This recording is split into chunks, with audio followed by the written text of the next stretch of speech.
Alright, I am amazingly back with more Nintendo Switch Welcome Tour. Of all the fucking things. But today's gonna be slightly different. We're gonna play this and see if we can clear out maybe the last of the sections. And then I'm actually gonna try other games. I've got about like 14 or 15 other games that I want to try out and see what they look like on the Nintendo Switch 2. Some have already mentioned that they have upgrades, others are non-upgraded, and I just want to see how they perform. We've seen aiming like this. I've played this kind of game with mouse controls before. Works surprisingly well. You should give it a try. Okay, we'll see. We'll see what happens. I am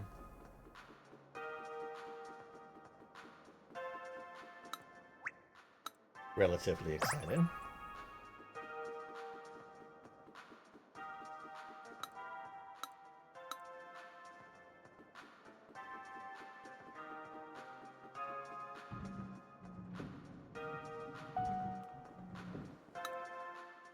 Staff member told me something pretty interesting earlier. Apparently this also serves to hide screws.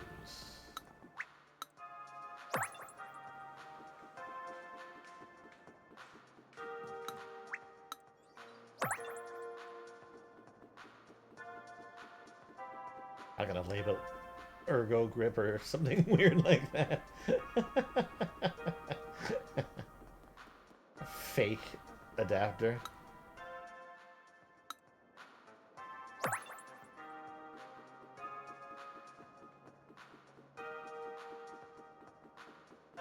Okay.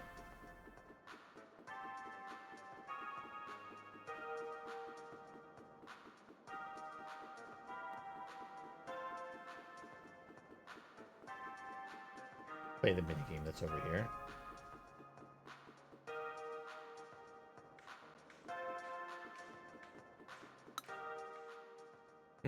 That adds up to 15 medals. Scrape off removal for you.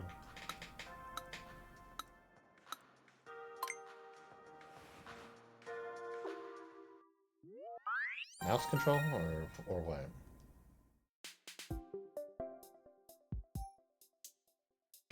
Of course it's mouse controls.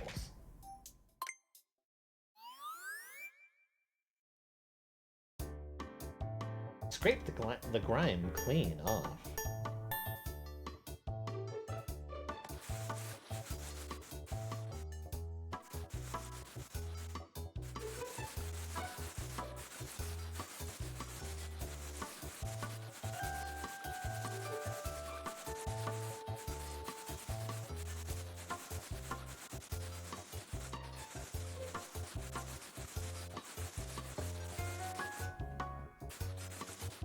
I want to angle it.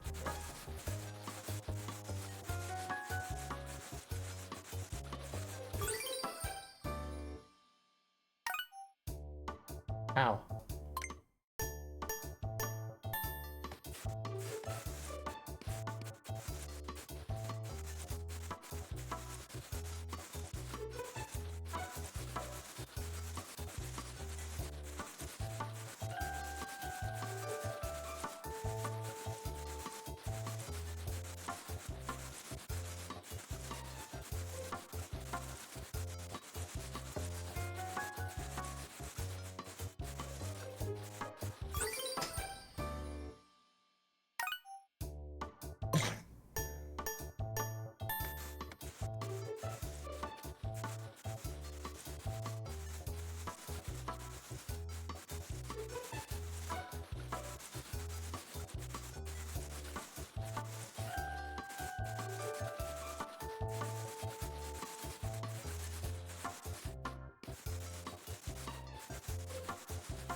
Ow!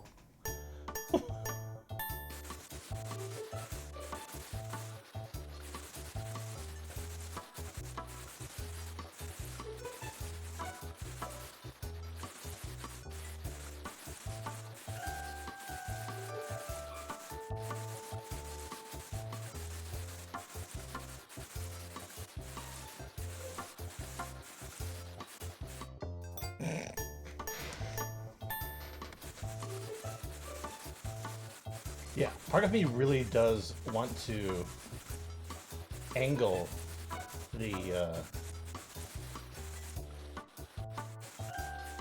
dangle, because I feel like a sharper angle of the scraping tool would enable better cleaning.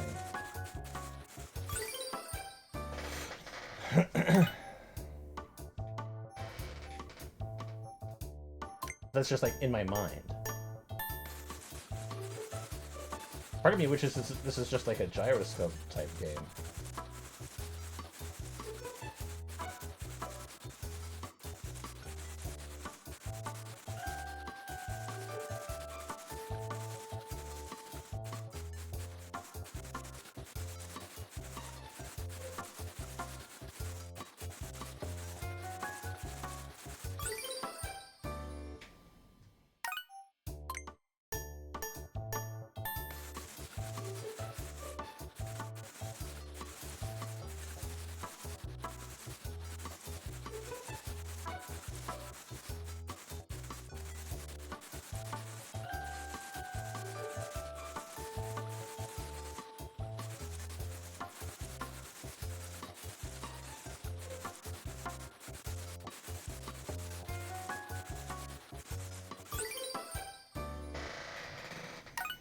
I'm a little worried about myself.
At this point, I'm almost willing to just skip things.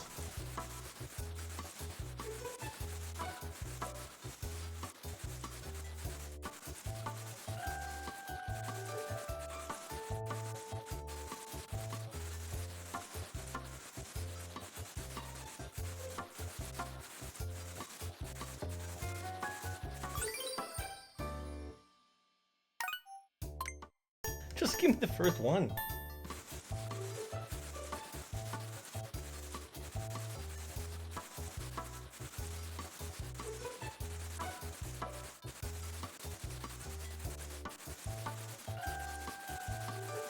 Is it all just about finding the magic angle?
Okay, there is a little bit of leeway given as well.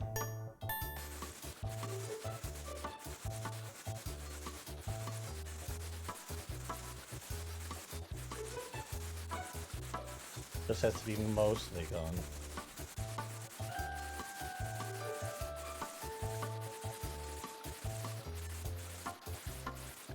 Oh, it's so close.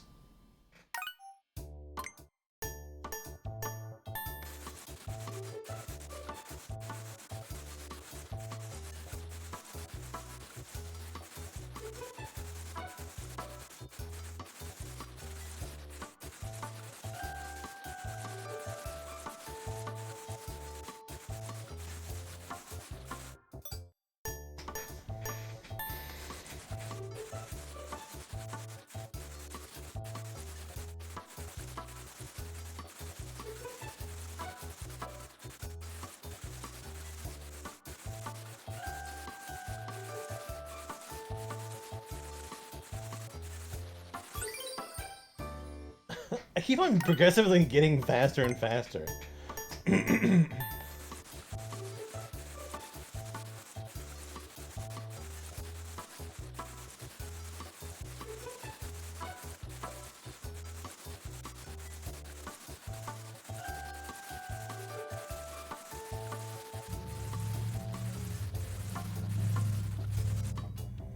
To a degree.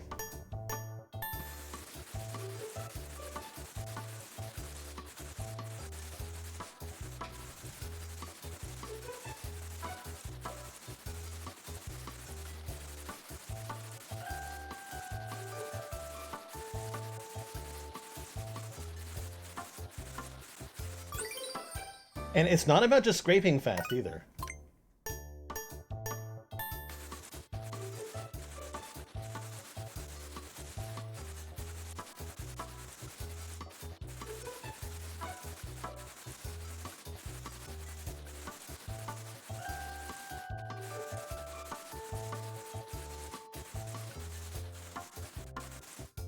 It is legitimately about finding like the optimal angle.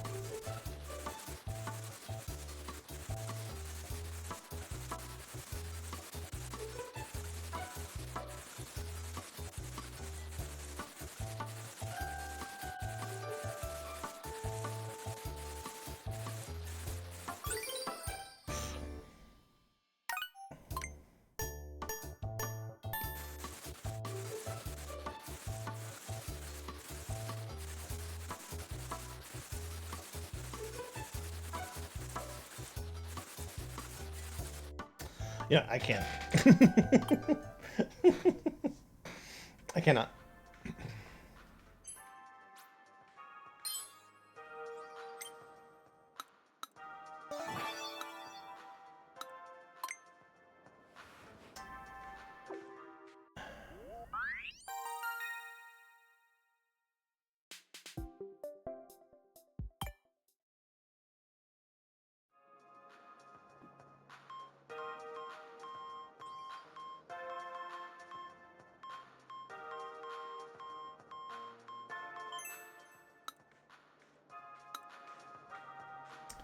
Fill in that empty slot.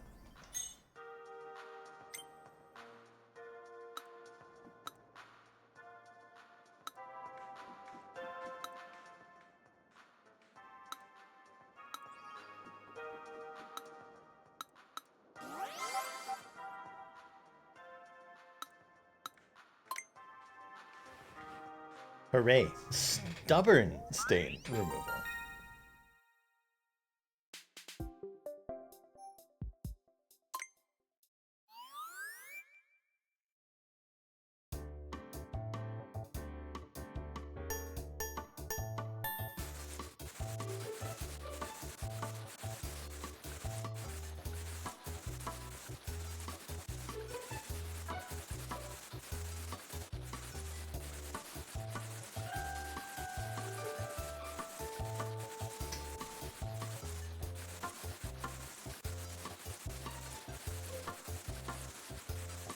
It's a three-fingered hand.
Yeah, okay. Back. And we're gonna skip the next one too.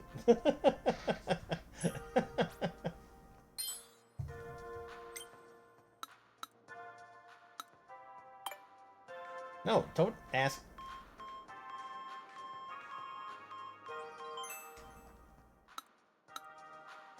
If I said that I'm leaving, don't try to pull me like straight back in.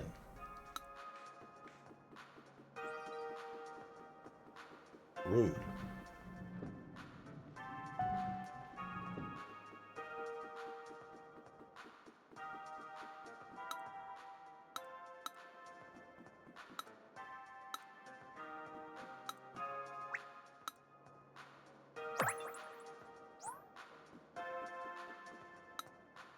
My hat just flew right off my head. Maybe someone found it and took it to the information center.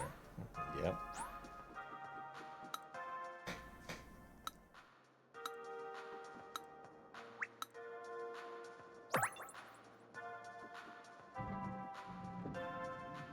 Wait, why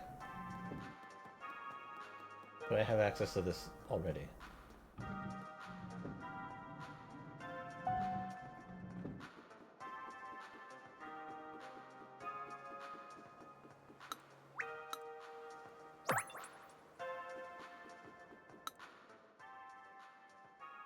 I think those little bumps even served a purpose.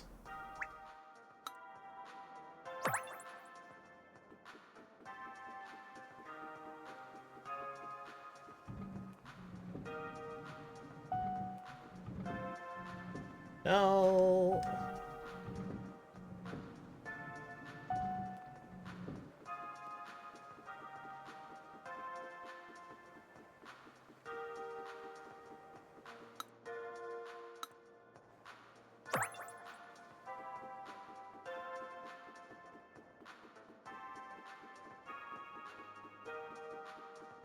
It's probably just those little rubber pads again.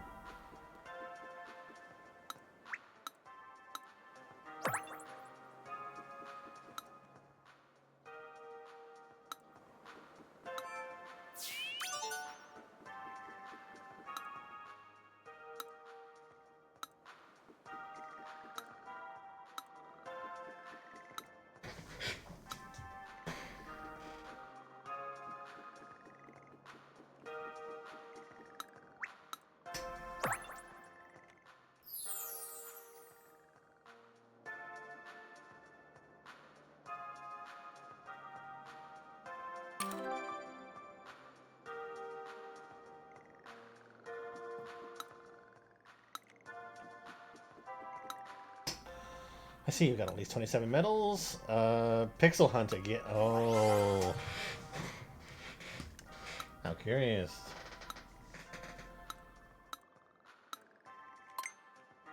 LCD Pixel. Oh, it's on the system.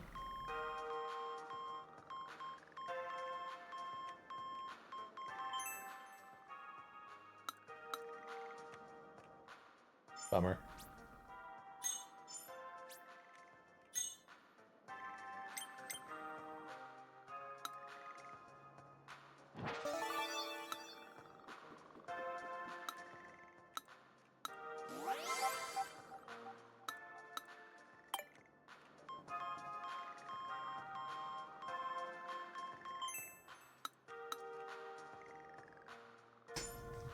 Okay. Takes care of those.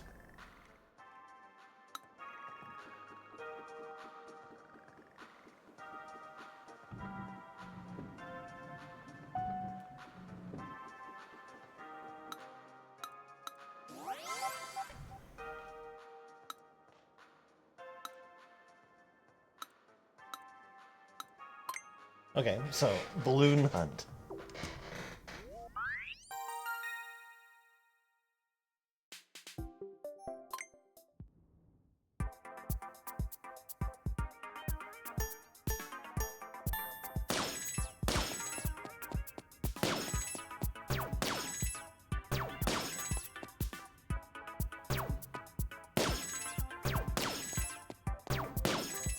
Did I mention that I'm awful at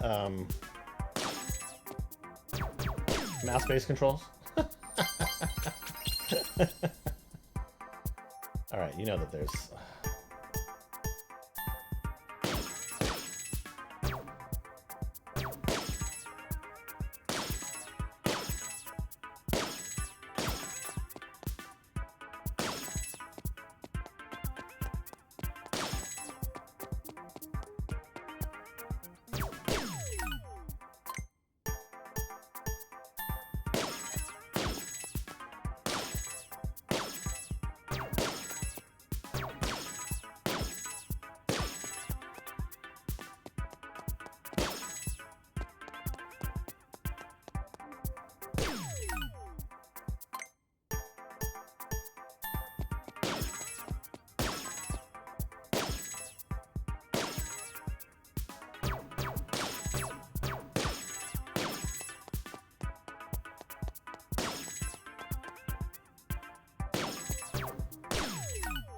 Nine seconds?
Eh. There's other levels.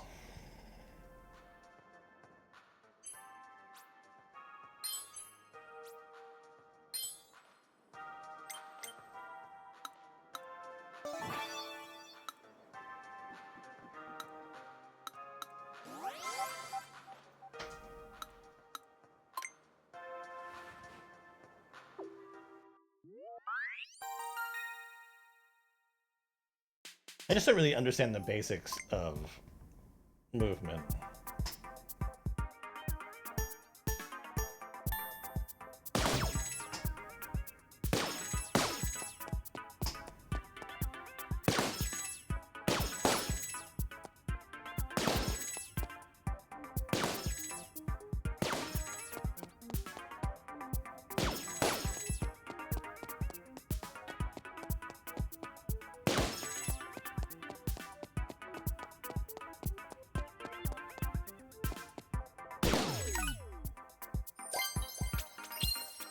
Why was that so much closer?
I'm not doing it.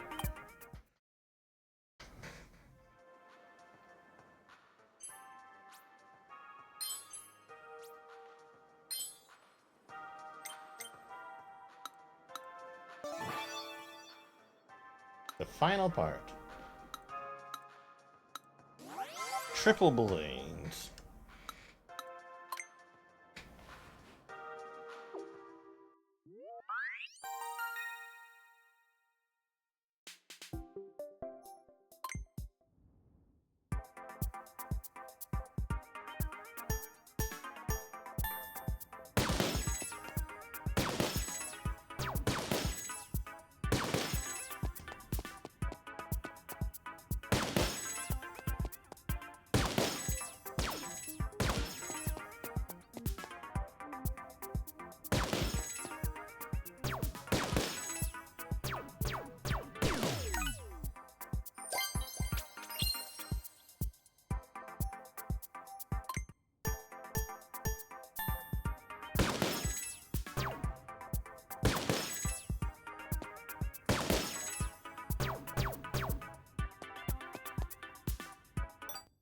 I spent too much time.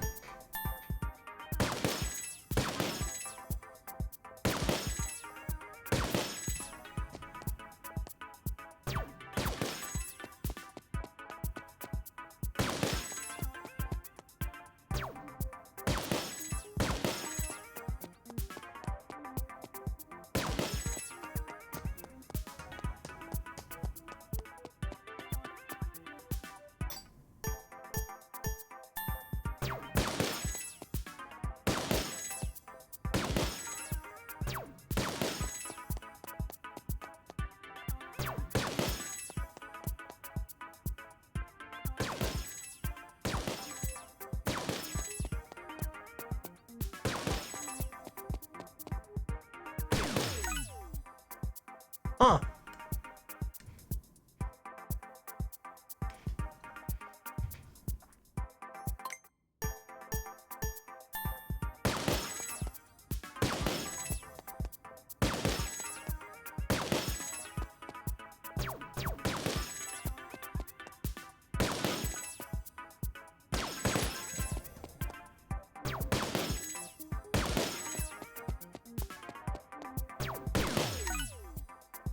Okay.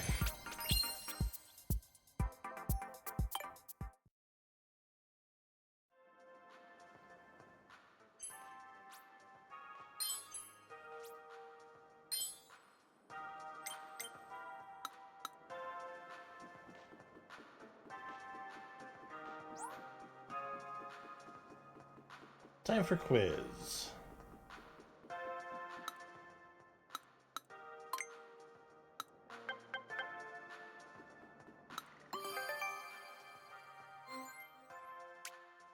It can stand up. The grip can stand, so it doesn't take up too much space when it's time to put it away. There are two protrusions on the other side measuring approximately 0.2 millimeters each. They act as tiny feet. It's a subtle detail, but it's what helps keep the grip propped up.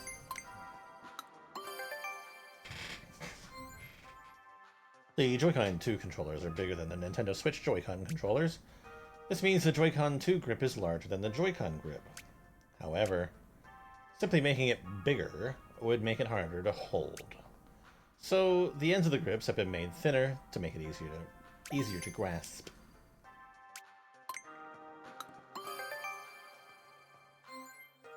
When it comes to Joy-Con 2 grip, attaching and detaching the Joy-Con 2 controllers is easy. The controllers contain magnets, so you can simply hold them up to the sides and they'll attach by themselves.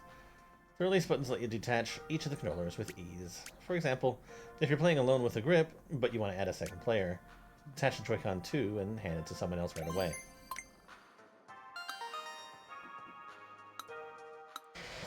There's going to be a hidden one, isn't there?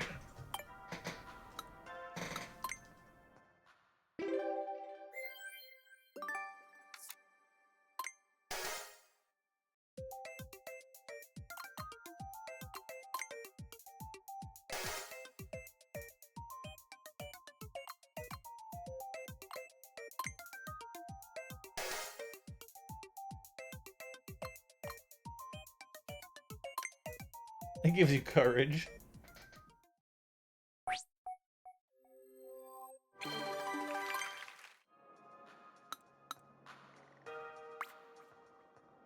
There's something hidden.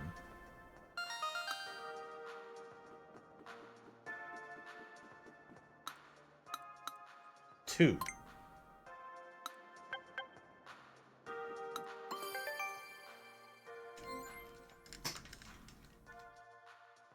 The Joy-Con 2 charging grip isn't just for charging the controllers.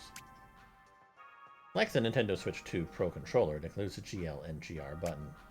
You can use your middle or ring fingers to press them. These two buttons are completely separate from other buttons. Off the bat, nothing will happen when you press either of them, but you can assign different buttons to them in any configuration you'd like. If you find yourself using the minus button a lot, you can assign it to the GL button. And if pressing the right stick is too much of a hassle, you can assign its behavior to the GR button instead. Maybe you realize that you need to press the B button while keeping the right stick and the ZR button pressed. In that case, just assign the B button to the GR button. Press and hold the home button to access quick settings and map the buttons from there. Button mapping settings are stored per user and per game. You can tailor the settings to your liking for any game you want. The GL and GR buttons have also been carefully designed. They should be comfortable to press no matter your hand size. We've taken the button's positions relative to height and size into account. This means they won't get in the way if you don't need them, but they'll be easy to press if you do.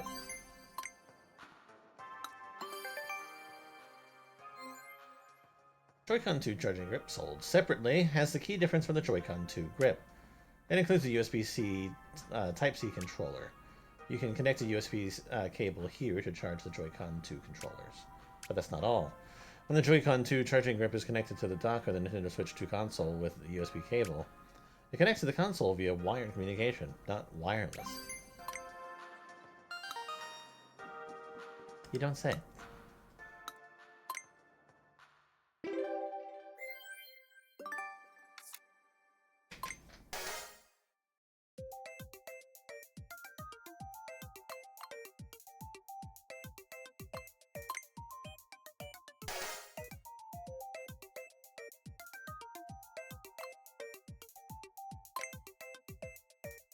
They're display only.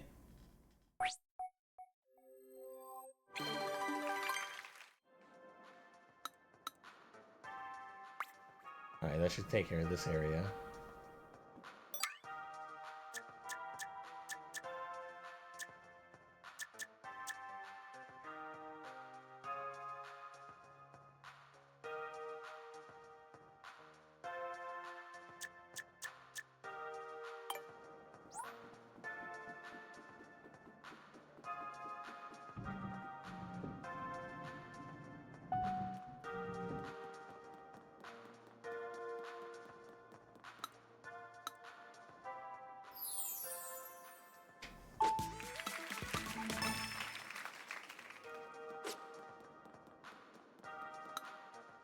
I'm so curious about this. I wonder what insights I can find out about it.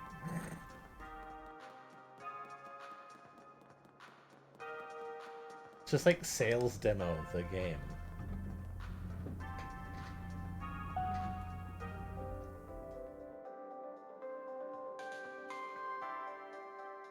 Alright.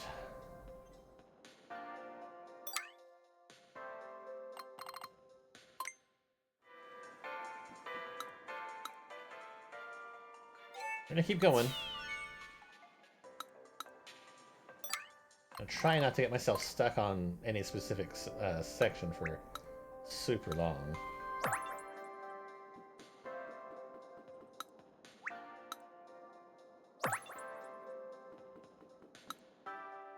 Hertz, often written as hertz, is the number of shakes per second. So 60 hertz vibration is 60 shakes per second, while 200 hertz vibration is 200. Pretty simple, right? It rumbled and then it made a sound.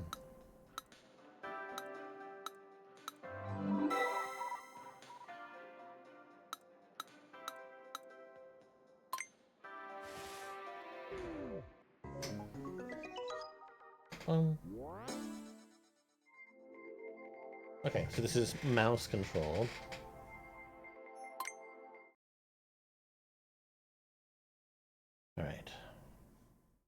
Create vibration. So it's vibrating this. Create a strong vibration at 60 hertz.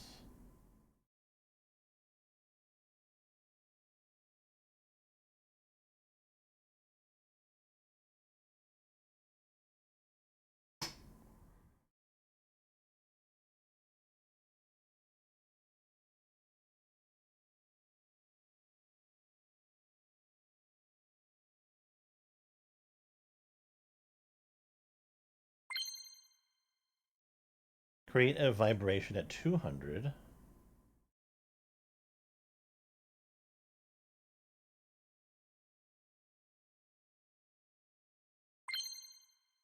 Create a subtle vibration at 400.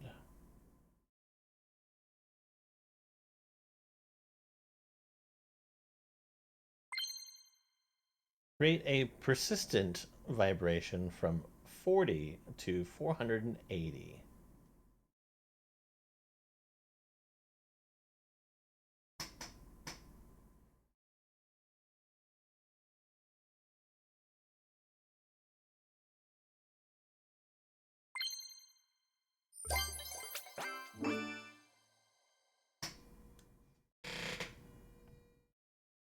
It's really vibrating. Vibrate opposite.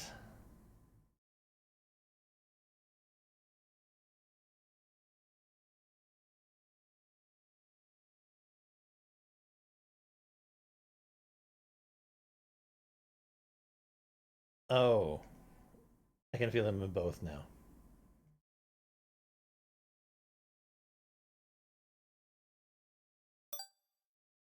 We got basketball, motorbike. These are the ones from the match game. Bell, zipper, and they're fairly accurate, I would say, to the experience. Okay.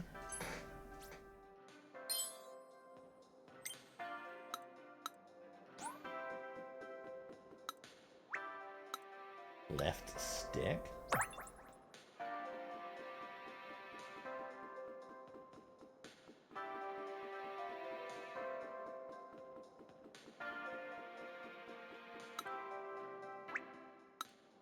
CL. L.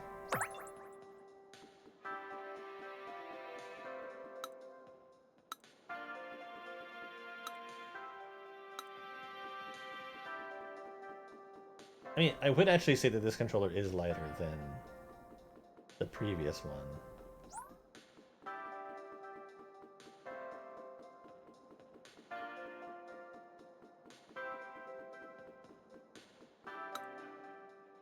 Look at this curvature, it's a work of art.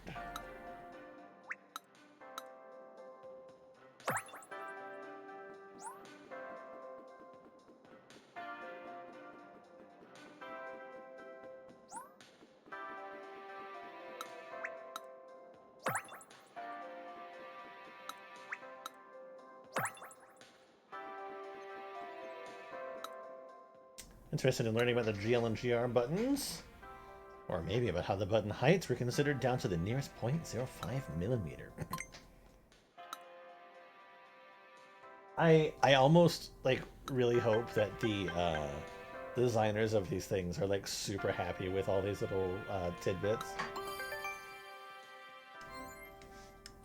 Here's the Nintendo Switch 2 Pro controller. And here it is next to the Nintendo Switch Pro controller. See any differences?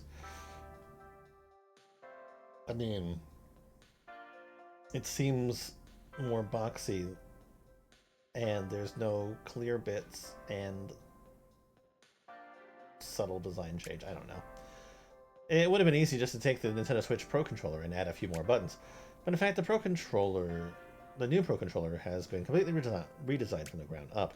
A lot has changed. If you're interested in using Game Chat, which I'm not, the Nintendo Switch 2 Pro controller makes it easy to use. For one, you can bring up the menu straight away with the C button.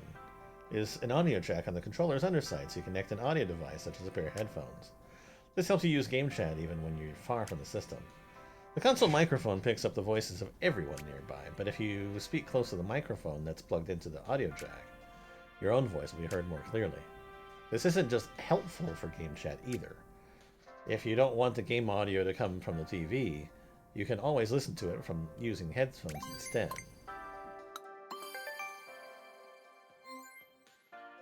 The Nintendo Switch 2 Pro controller has GL and GR buttons. They're meant to be pressed with your middle or ring fingers. They're different from the other buttons on the controller. As it is, nothing happens when you press them. However, you can map other buttons to them as you like. For example, plus button, GR, press left stick, GL, so on and so forth. Press and hold the home button to access this. We sort of learned about this on the Charge Grip controller. Per game basis. Another thing about them is that they're designed to be comfortable for hands both big and small. Same again. They don't get in the way if you don't... Okay. Put a lot of thought into these buttons, including their height and size. Pro controller buttons. Take a look at the buttons on the Nintendo Switch 2 Pro controller. They've been updated since the Nintendo Switch Pro controller 2. For one, the minus and plus button now have a different feel to them. We also made the capture button and home button easier to recognize. And you should now be able to input directions on the control pad with more precision. Okay, so they did actively look at that. Additionally, the A, B, X, Y buttons are now bigger by a very minute amount. Makes them easier to press. An interesting thing about these buttons is that they've always stuck out at different heights.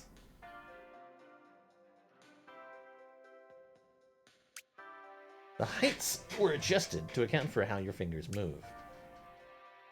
With the enlarged ABXY buttons, your fingers will move a little differently. So we made lots of buttons of differing height in increments of 0.05 millimeter. Of those, we picked the height that we felt would be the best fit.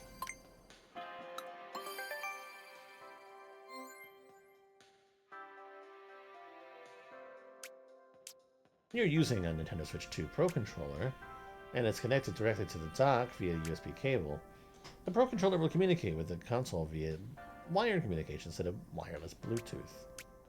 In this case, wired communication with the Nintendo Switch 2 Pro controller connects slightly faster than a wired connection between the Nintendo Switch and its Pro controller. Another way to say this is that the Nintendo Switch 2 Pro controller has a lower latency. By the way, you can also connect the Nintendo Switch 2 Pro controller directly to the Nintendo Switch 2 console via USB cable, if necessary.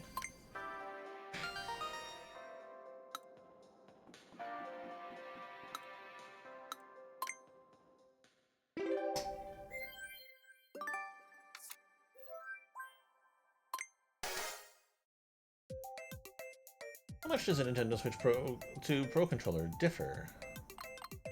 Designed from scratch.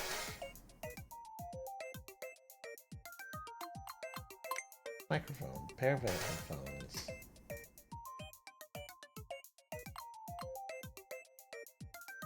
The backs of the parts you hold.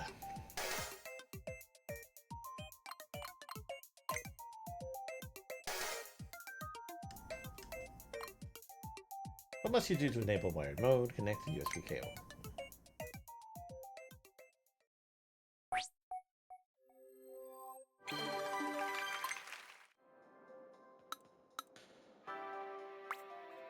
Hidden quiz.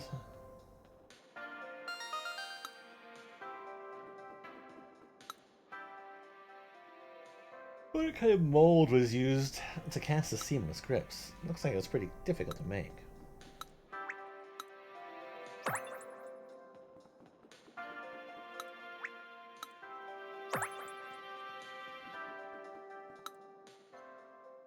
They said you can use this minigame using the charging grip too.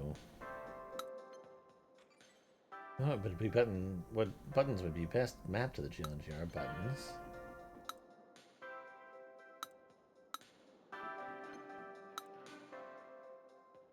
Greetings are familiar with the GLGR buttons. You'll find them on both the Nintendo Switch 2 Pro controller and the Joy-Con 2 charging grip. The GLGR button can be mapped. You'll need to make use of them, so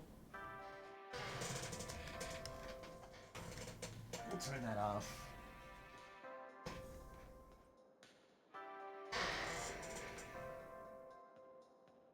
Oh, I'm terribly sorry.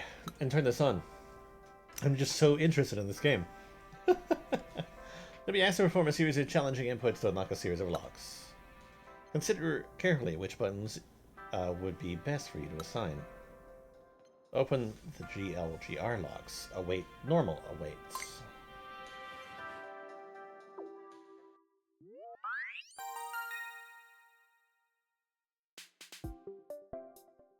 Fires a controller with those buttons. Press and hold the home button to open quick settings, and then map B to GL and A to GR.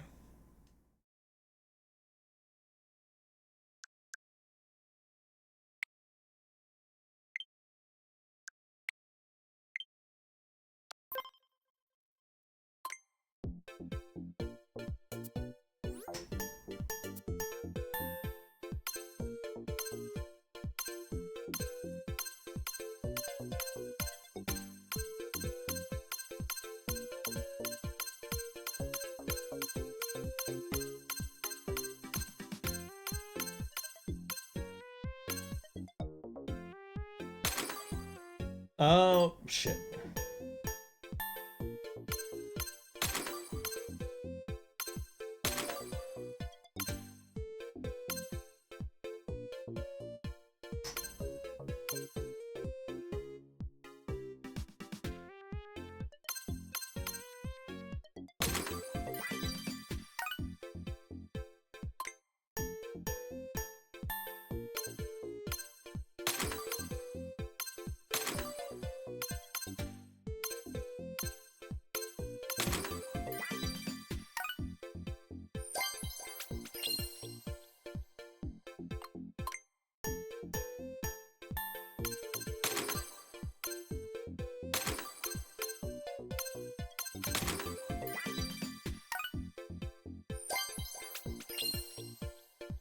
Piping A through is not fast enough, huh?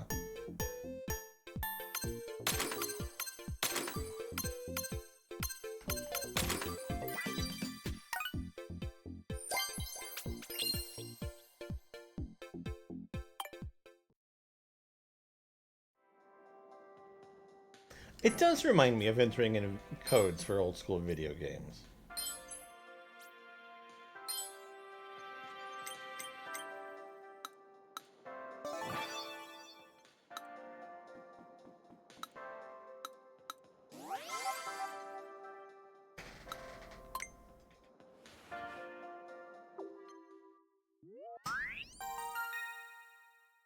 Long.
Damn it.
I was getting kind of confused at the end there. I think I was like pushing buttons that I wasn't supposed to be.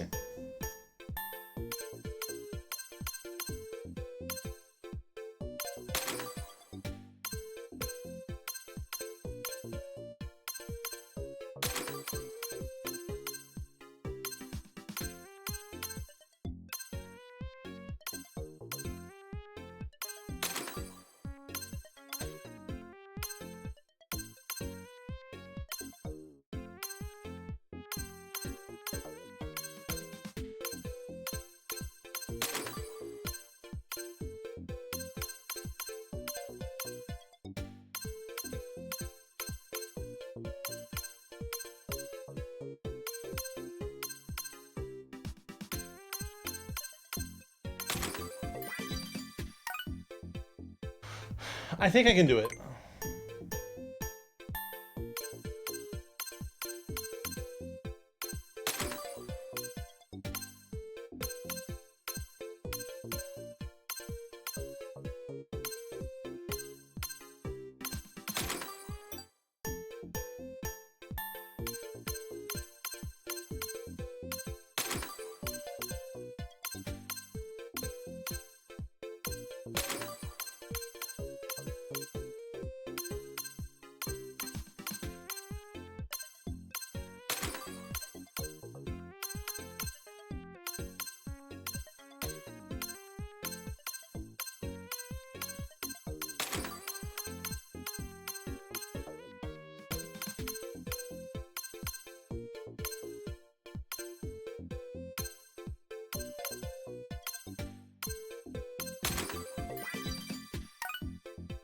Okay, I'm not gonna try that again now. Because I'm pretty sure there's gonna be a harder one now.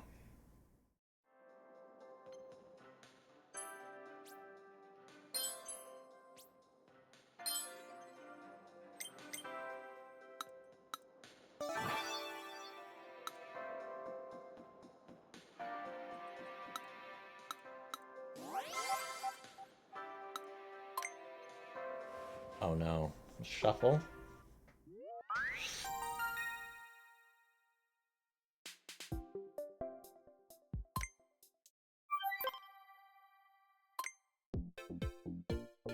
Okay.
I'm amazed that I got that the first one.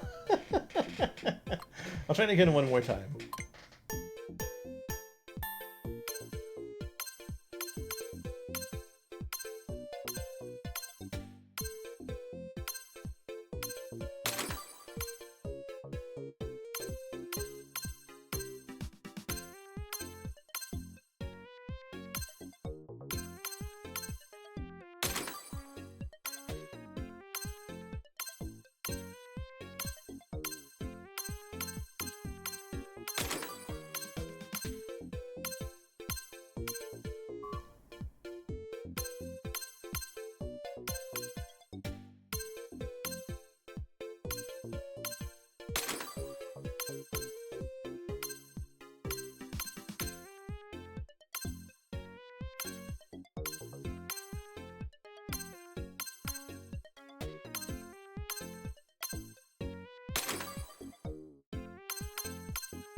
It did worse.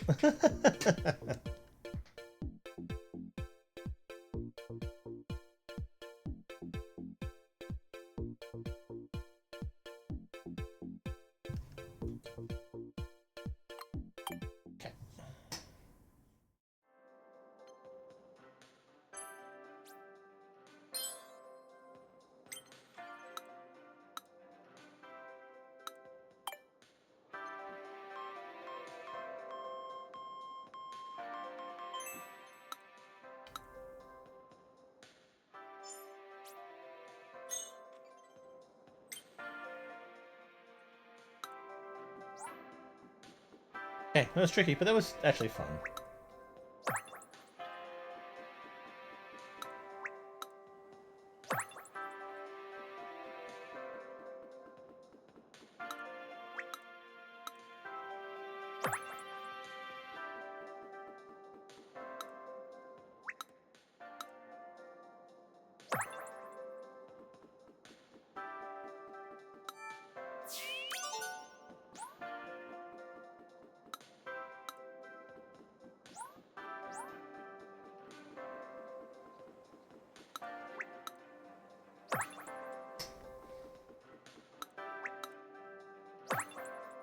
Honestly, I'm kind of surprised that they don't list the L3 and R3 clicky button.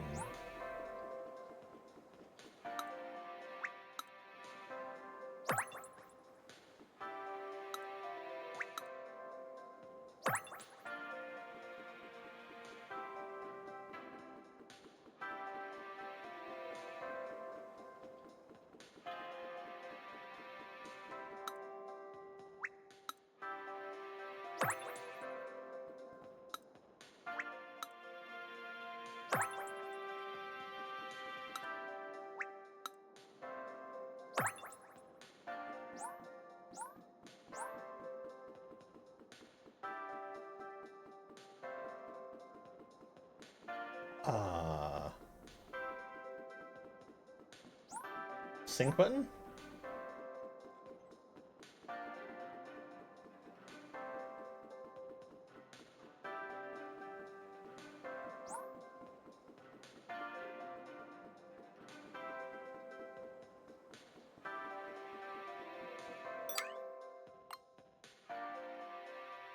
No, I've already got that one.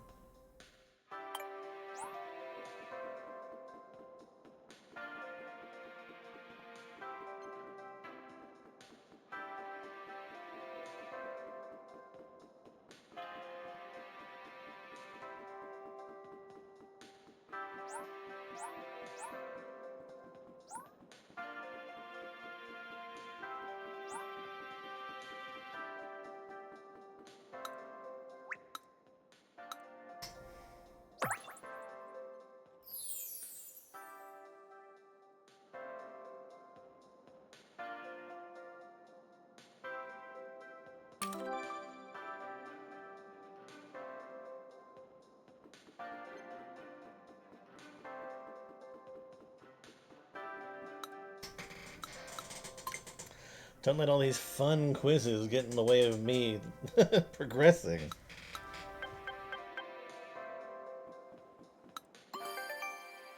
Inspired by the Nintendo GameCube. One thing about the grip of the Nintendo Switch 2 Pro controller is that its design differs slightly from the Nintendo Switch counterpart. We took some inspiration from the Nintendo GameCube controller grip and thinned out where you'd hold it. Why? Because it gives your middle finger and ring finger some more space to rest. The controller's now easier to hold. I mean, for the longest time, the GameCube controller was like their best controller. Even the Nintendo Switch 2 Pro controller grips were given some consideration. You may have noticed that the controller grips are seamless. They made sure that there are no grooves in places that your hands might easily touch. This prevents dirt or grime from building up in the cracks. Okay, that's a good point.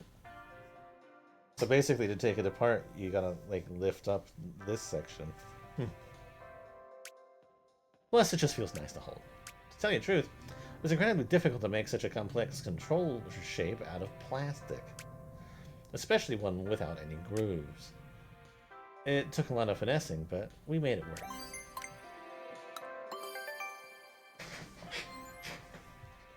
See the control sticks on the Nintendo Switch 2 Pro Controller? You could refer to them as smooth gliding sticks. Also, that's because they're designed not to feel sticky or like anything snagging on them. Also, there shouldn't be any noise when you tilt them all the way. The stick's axes have been designed never to reach their limit range. Instead, they stop at a certain point that you can't see from the outside. At the point of contact, we placed a soft sheet. This gently cushions the area and makes it quieter. All of this helps them glide pretty smoothly. In terms of weight, the Nintendo Switch 2 Pro Controller is a little bit lighter than its predecessor. The center has also been made thinner, almost imperceptibly speaking. And this is to give you more room to rest your middle and ring fingers while you're holding the controller. It's easier to hold in general.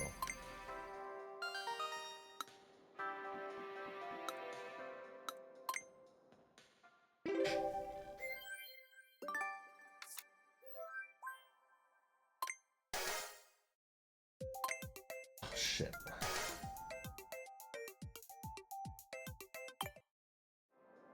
I wasn't ready. I wasn't prepared to be asked to push buttons.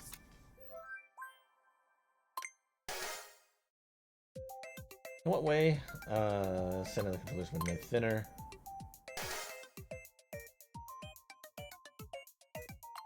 Smooth gliding. Vegetable sticks. What has been removed from places? Grooves. The grips of the Nintendo Switch 2 Pro Controller were inspired by what controller?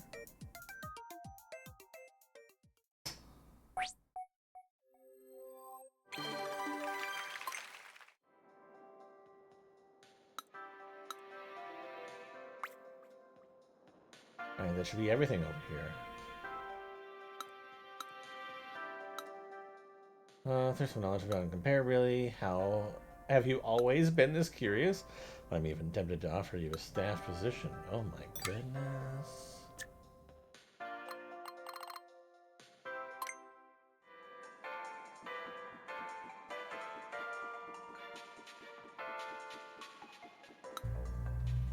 Alright, we'll turn in that item.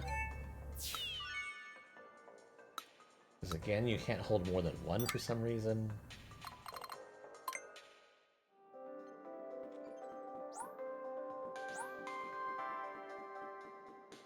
And we're back to the Joy-Con, or the Pro Controller, but I think I need to go down, because it's K that we're going through now. So yeah, gotta come down here.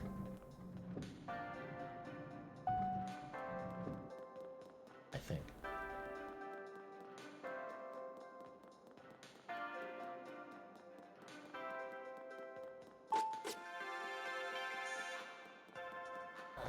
I'm confused.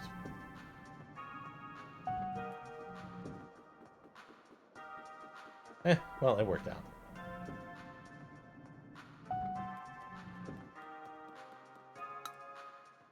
After Area K, all that's left is the final area. It looks like the gate to the final area is the console. Is in the console. We gotta go back. Okay, so this... 2 areas left. Ugh. Even though I don't want to be playing this for like 3 hours today. Maybe I just finish it.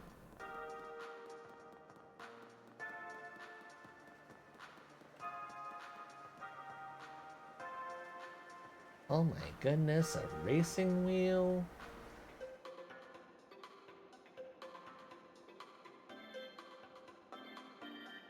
Joy-Con 2 wheel area.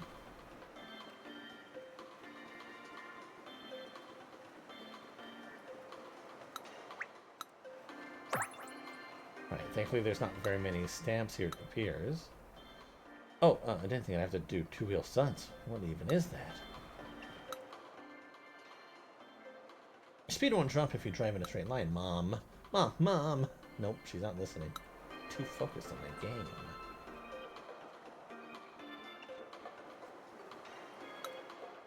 Right. Let's do it.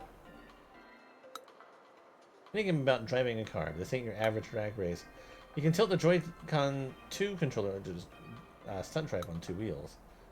You play with mouse controls, moving. Oh. Goodbye, Pro Controller. Friendship with Joy-Cons started back up again. Sometimes you have to drive on two wheels to squeeze through tight gaps. Two-wheeling, it should also give you enough height to catch speed and boost in the air. You aim is to get to the goal as quickly as possible. Let's see how quickly I can learn this.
Okay.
$40? Doesn't sound too bad.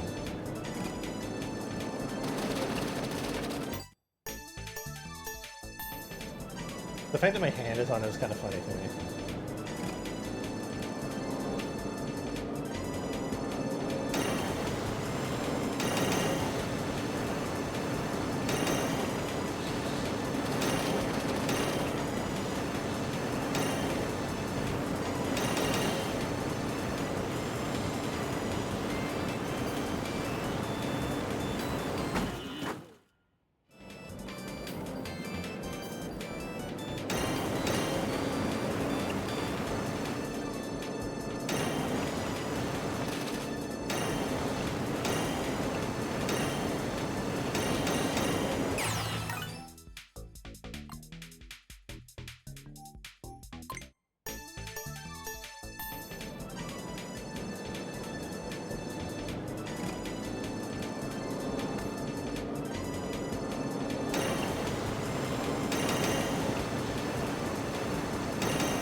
I was doing pretty good.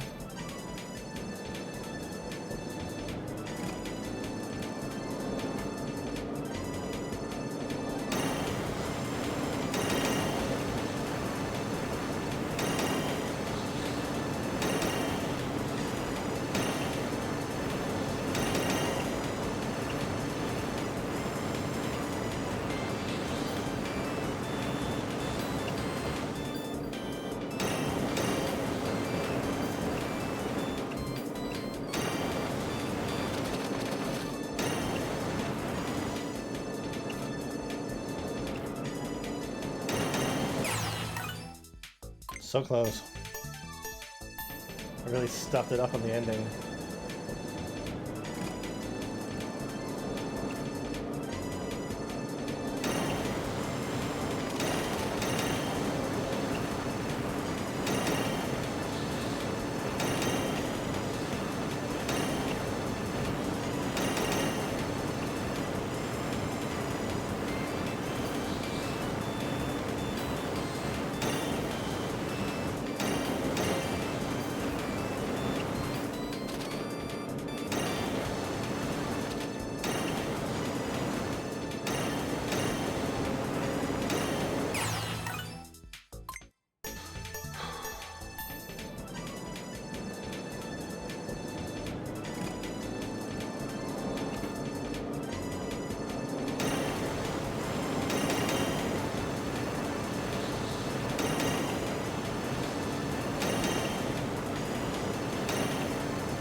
Thank God.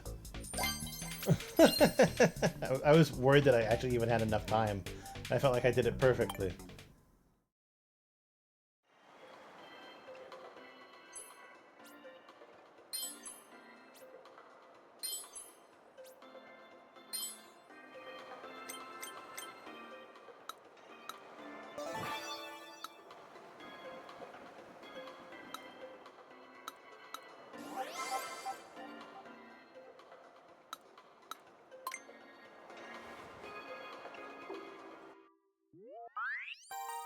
Walls and switches.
Okay, I can do that better.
I know how important it is to hit that.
I can do this one, right?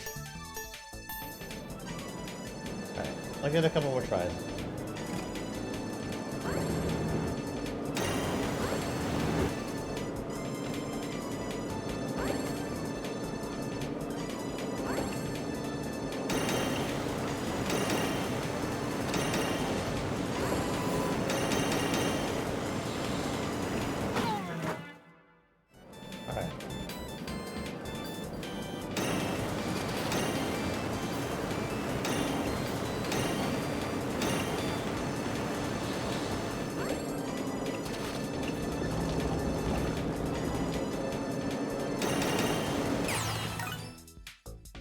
Oh, I did it.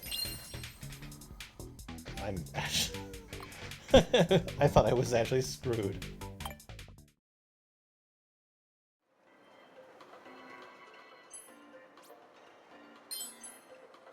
I'm not going for the faster time, though.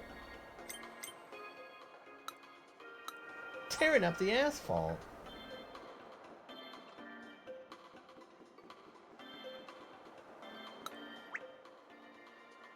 Yeah.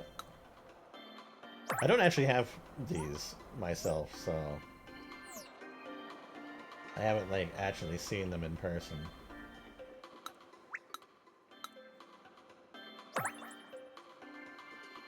Not that I feel that I'll probably ever get them.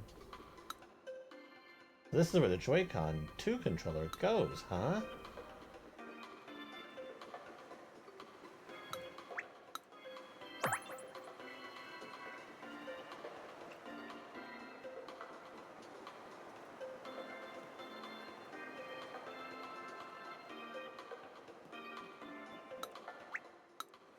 Play LED.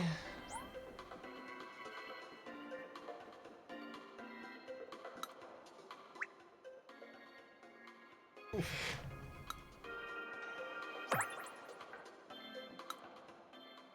The vibrations here feel like the real deal. Ugh, more vibration stuff.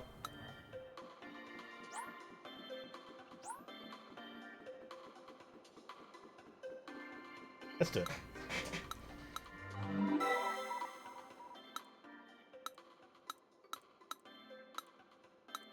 Something about a motorbike? Pay attention. Experience powerful vibrations. All right, twist. Oh, oops, oops. It wants you to hold them like this. All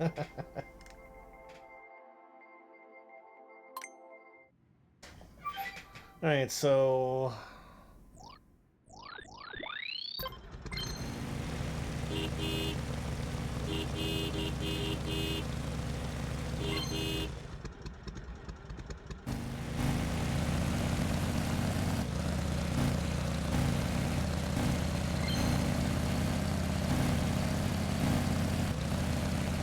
Try slowly.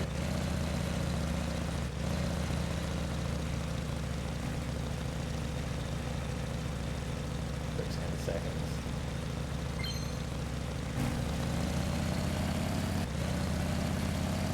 Reach maximum speed.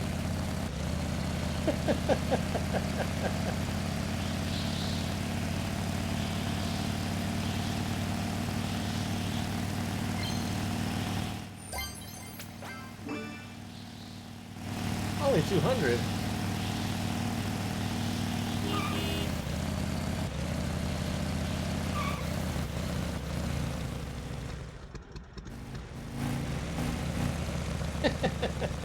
It's cute. It's cute. I won't deny.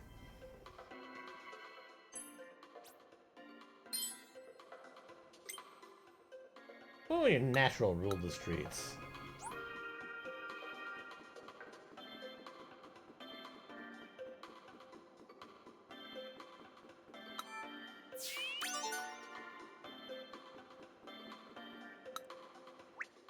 Grip.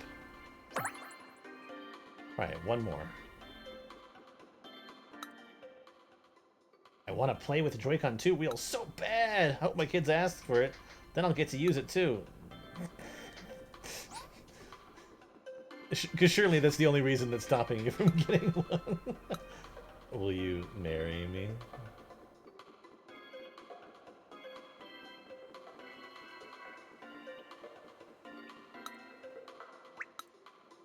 Alright, last stamp.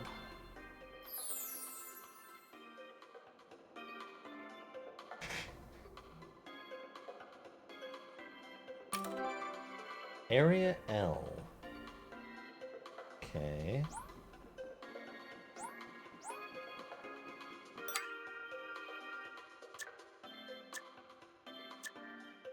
There are still some things left.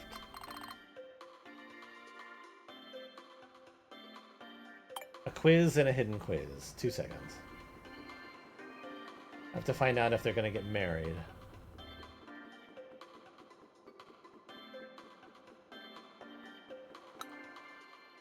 I said I can't hear you. Yeah, that makes sense. Good luck, bro.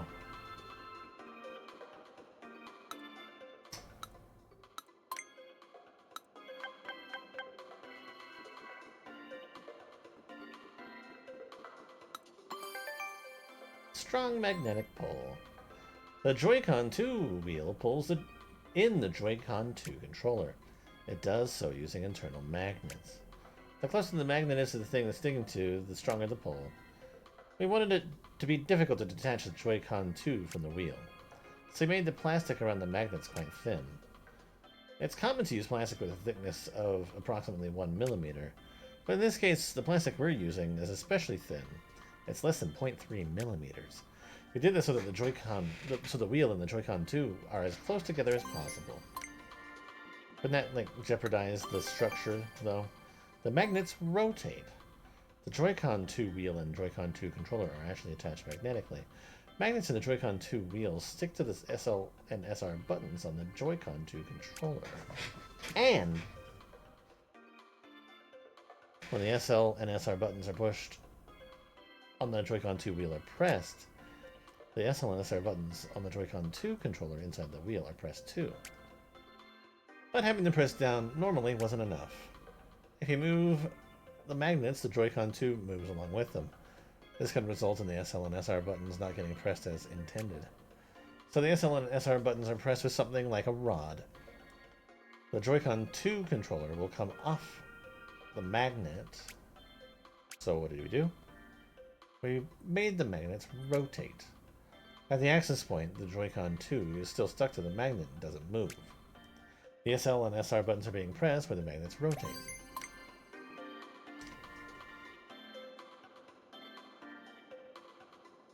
They do move side to side.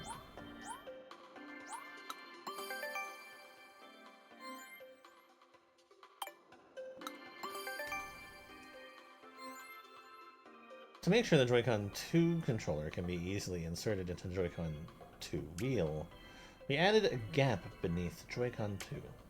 However,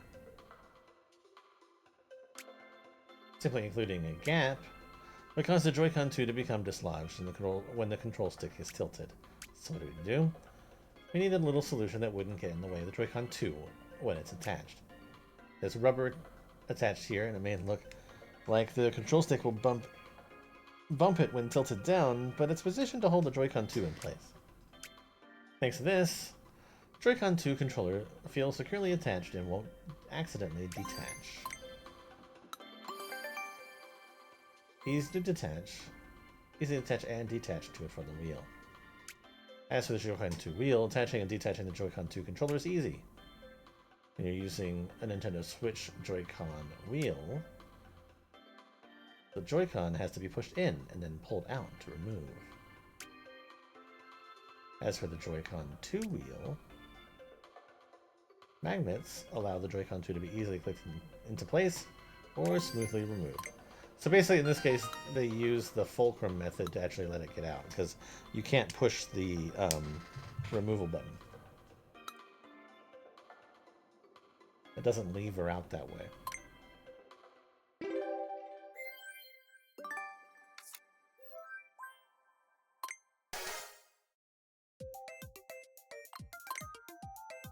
Strong conviction. He just really believes. What else did I control? Good vibes.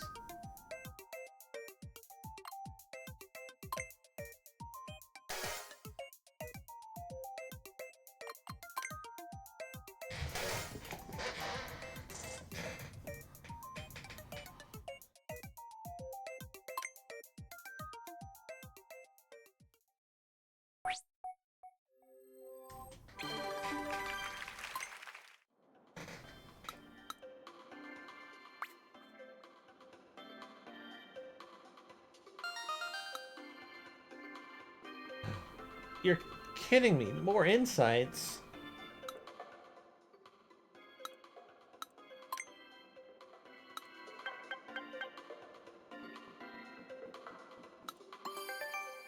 Nintendo and wheels.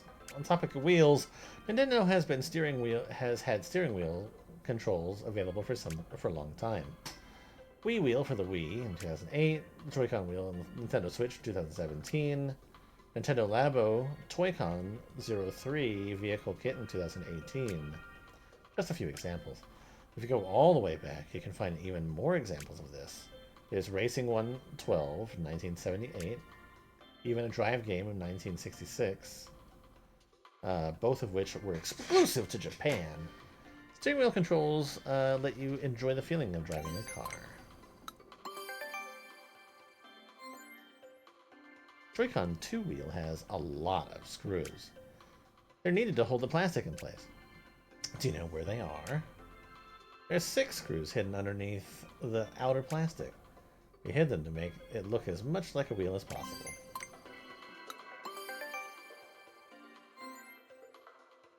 The Nintendo Switch Joy-Con wheel has a groove where the parts join. You're likely to touch this part with your fingers. So we thought about how to prevent this from happening. You can see the Joy-Con 2 wheel parts are shaped differently. There are almost no grooves on the outside. It's actually a bit unusual. All of this makes it feel pretty nice to hold.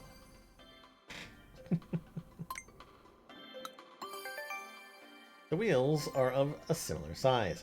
As you probably already know, the Joy-Con 2 is larger than Nintendo Switch Joy-Con, but when you compare the Joy-Con 2 wheel with the Nintendo Switch Joy-Con wheel, you'll notice that there isn't much of a difference in terms of size, though it is still bigger. This roughly equal size was about as small as we could make it. This was to ensure that people with smaller hands could reach the control sticks and buttons. That said, even though it's about the same size overall, the SL and SR buttons are now larger and easier to press.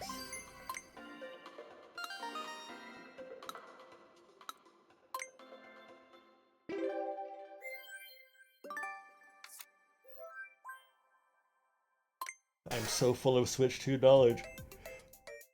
Which is bigger? Joy-Con 2 wheel for the Nintendo Switch 2 or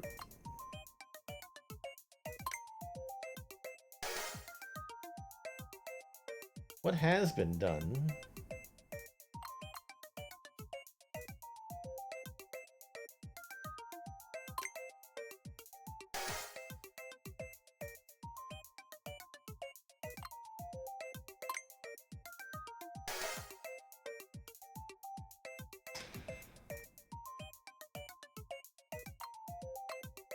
I think it's racing. No, it's drive game. They said racing.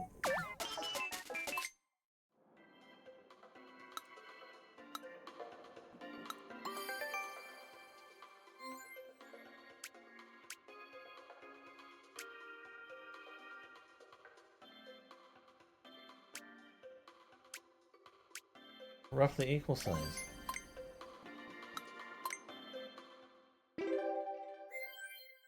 I'm confused.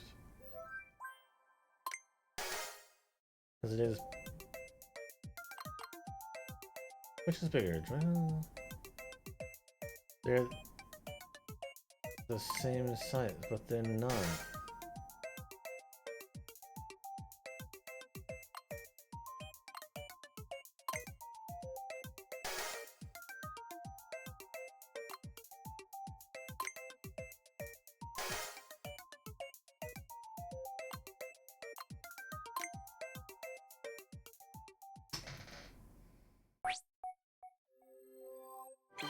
But they're not the same size. Does Nintendo know how to measure stuff?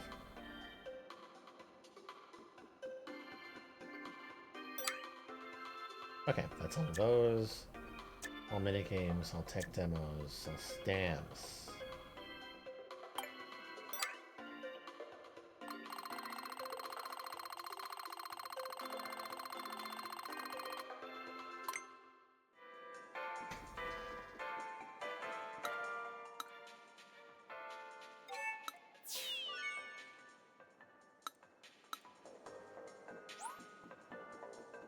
Alright, so, the final area.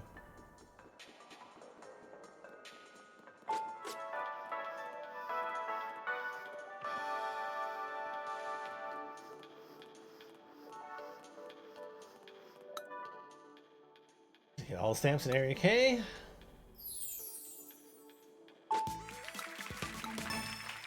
This is it, the home stretch. It's time to go inside the console.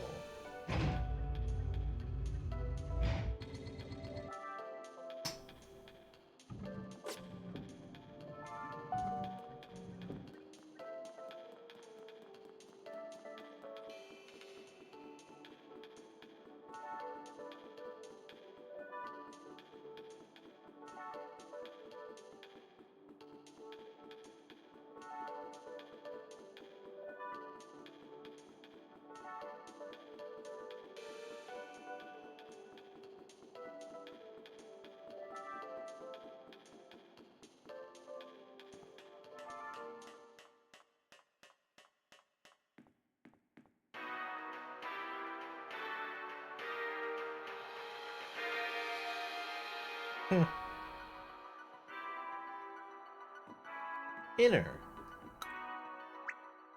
Right, Type-C connector. Let's find all this shit.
Should be the last item.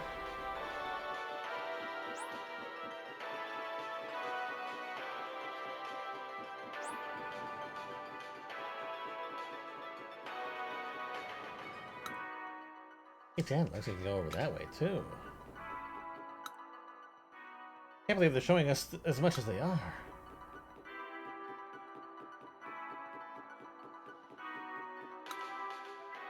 When I first came in here, I thought the world had flipped upside down.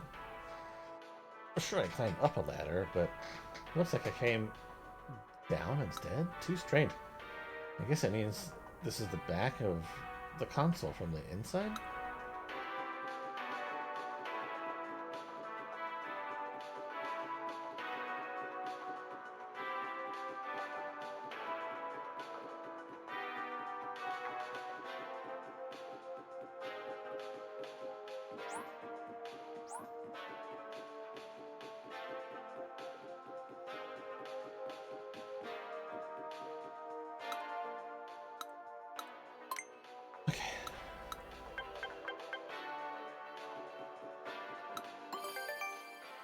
Many circuit board parts. On the Nintendo Switch 2 console circuit board, there are twice as many parts as there were on the Nintendo Switch console's circuit board. The most common type of part is this capacitor. These are used to help maintain stable electrical signals. Since the Nintendo Switch 2 console exchanges electrical signals at a much higher speeds than the Nintendo Switch console, the slightest instability can cause it to stop working properly. So, what we did was use even more capacitors to ensure that electrical signals were disrupted as little as possible. Look at that, it's like community of capacitors there. By enabling the exchange of stable high-speed electrical signals in this way, the Nintendo Switch 2 can run at high speeds. A single circuit board. This is the circuit board inside the Nintendo Switch 2 console. It might seem like just a single layer at first. The single sheet is actually made up of more than 10 thin layers.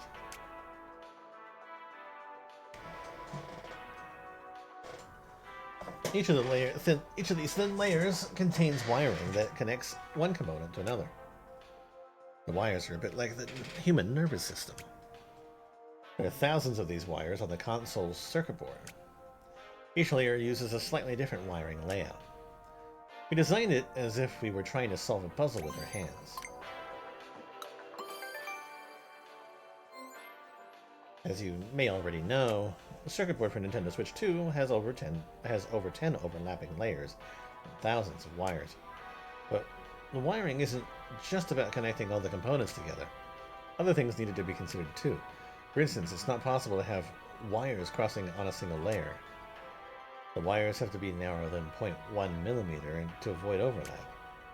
The length of the wiring is important too. When an electronic signal runs through a wire, it's about as fast as the speed of light. Now consider the fact that this exchange takes place in a fraction of a billionth of a second. When you have several wires sending data together, they all need to be the same length, or else the signals will arrive at different times.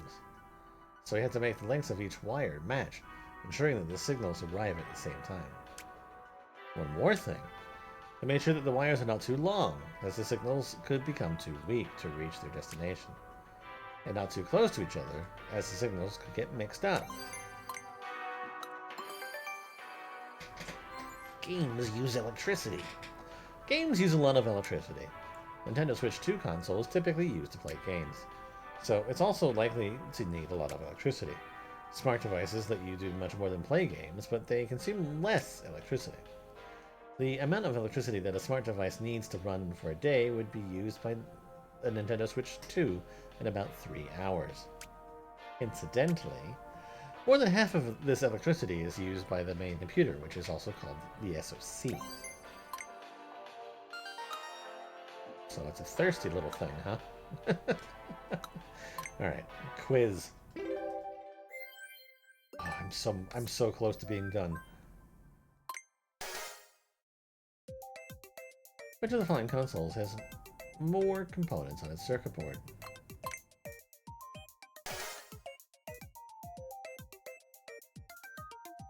How many thin layers make up the Nintendo Switch 2 console's circuit board? Over 10. How fast? Speed of light. What part of the Nintendo Switch 2 console requires over half of its total power usage? The main computer. Son. Un momento, por favor. Importante. What are you saying? Oh, yeah.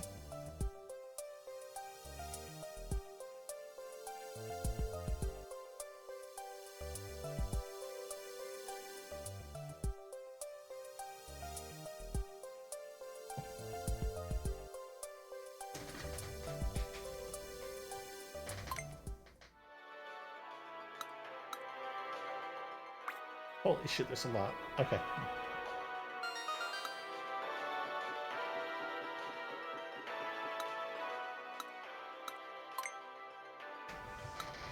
I'm gonna be a little quiz master by the time I'm done with this.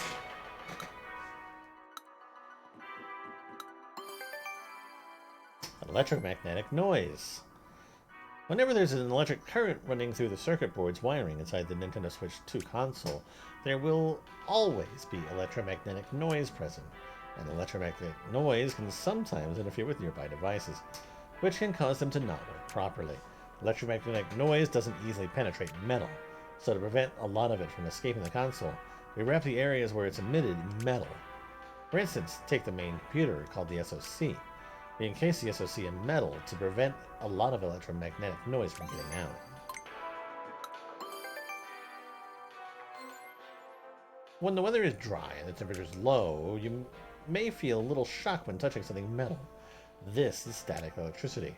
If static electricity hits a game console, the console could stop working or become broken. And of course, we wouldn't want that to happen. So we've employed a few ideas in place where your fingers are likely to touch metal. The game card slot and the Joy-Con 2 magnetic connectors are two such places. For example, we've added parts to soften the impact of a sudden jolt of static electricity, and the spots that absorb it. These spots stop the static electricity from getting to the parts that might otherwise easily damage. Encased with two types of materials. The parts that encase the Nintendo Switch 2 console are made from two types of material. These materials are very tightly attached to each other. One is a magnesium alloy, shown in orange, and the other is plastic, shown in black. The magnesium alloy is on the inside. It's strong and robust, and it also serves to reduce electromagnetic noise. And then there's the outer layer of plastic. Even when the unit gets hot, the plastic lets you touch the console without feeling the heat. We stuck these two materials together to make full use of them. The console itself is thinner than if we had made it entirely out of plastic. And there's more space on the inside too. The console's upper USB-C connector. On top of the Nintendo Switch 2 console, you'll find a USB-C connector. It can be used to charge the console's battery. This allows the system to charge while you're playing in handheld or tabletop mode. Honestly, the biggest improvement to the Switch, just at a glance. But that's not all. The USB Type-C connector can also be used to connect the Nintendo Switch 2 camera to the console. The camera can be used while you're playing games in TV mode, tabletop mode, or handheld mode, however. The USB-C connector cannot be used to connect the Nintendo Switch 2 dock. This means it's not possible to insert the console into the dock upside down.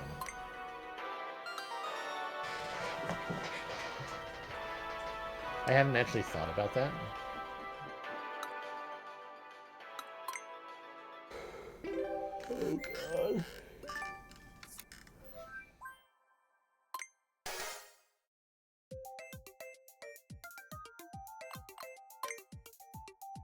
Metal.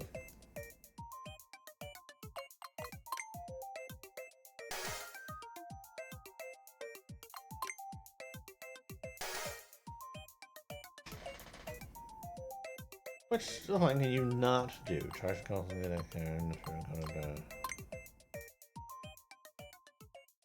done.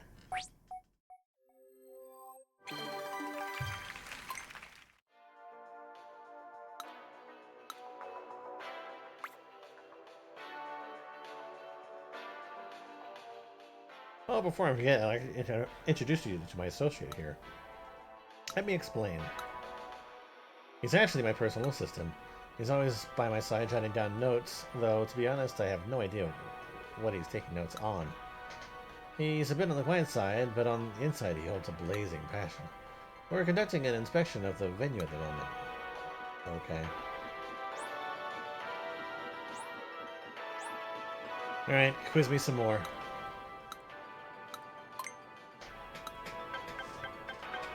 Bluetooth and Wi-Fi? Sure. Nintendo and wireless technology. In the past, Nintendo game consoles used cables for communication, but as time went on, there was a gradual shift to wireless technology. It used to be that when you wanted to connect two game consoles together to play, you'd need a special cable to link them. The Game Boy or Game Boy Advance systems are examples of this. Later, A special adapter enabled wireless communications for Game Boy Advance.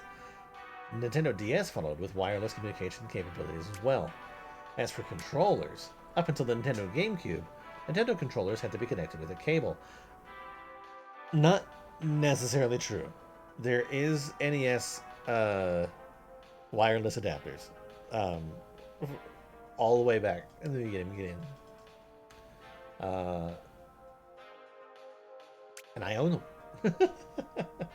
This is when Wavebird controller came along, which uses dedicated radio signals for the Wii remote. After this uses the Wii remote after this uses Bluetooth. A similar shift can be seen with regard to internet connections. Nintendo GameCube had to be connected to the internet via LAN cable. After this, Nintendo DS and Wii went on to use Wi-Fi technology. Starting from the 2000s, the number of Nintendo devices utilizing wireless communication steadily increased. The human body and antennas. Fun fact, it's difficult for radio signals to pass through the human body. So when the console is using Wi-Fi communication, if your hand or body is too close to the antennas, it may weaken the signal. We took steps to make sure that the signal wouldn't get weakened too much. One way it did this was by considering the position of the antennas. It was chosen to ensure that your hands aren't blocking the antennas when playing in handheld mode. As for the Joy-Con 2 controller's antennas, there are different ways to hold controllers depending on the game, so we tried to distribute them as evenly as best as we could.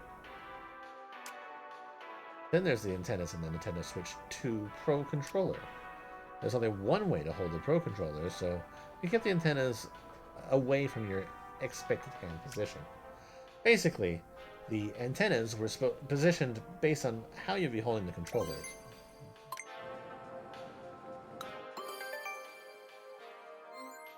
Preventing mixed-up signals.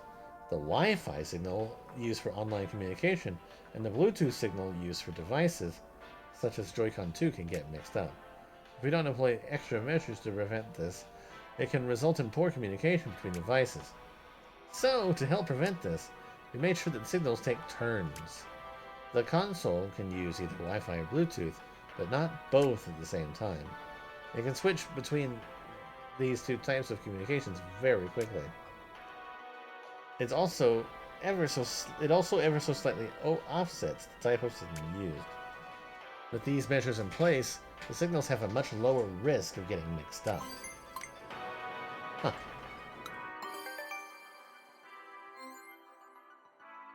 Within the Nintendo Switch 2 console, there are 3 antennas. These 3 antennas exchange signals with other devices. They're used to connect devices such as the Joy-Con 2 controllers, Nintendo Switch 2 Pro controllers, or Bluetooth headphones. They can also be used to connect to the internet via Wi-Fi, or to other Nintendo Switch 2 consoles. What's more, the parts encasing the antennas, as well as the console itself, have an additional function. They actually help the antennas work.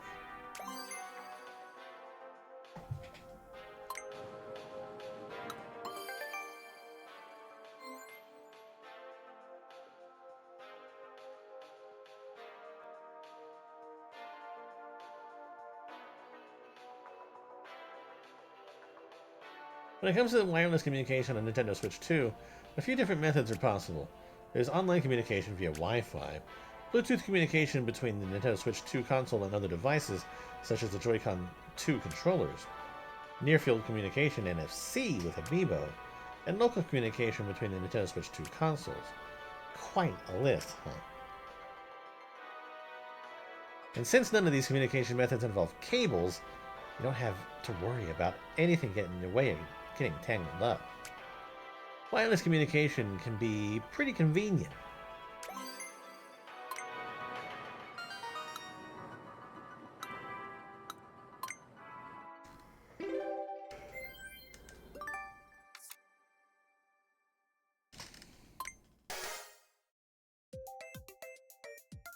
Hannah food to play cards. Which of the following can you communicate wirelessly with the Nintendo Switch 2 console? Game & Watch consoles, Amiibo. We did get new Alarmo alarms recently too, for Animal Crossing and original Mario. There are 3 of these inside antennas.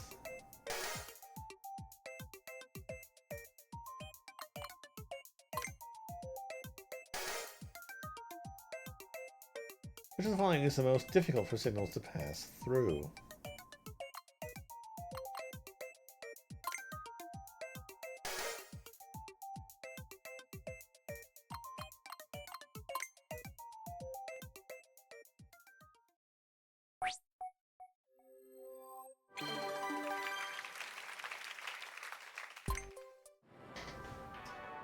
Oof.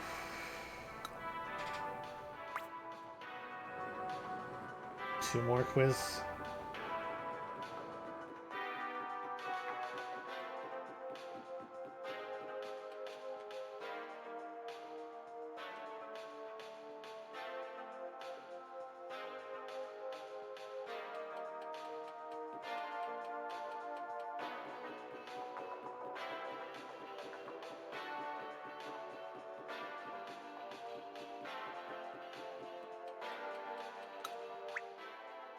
Micro SD Express card slot.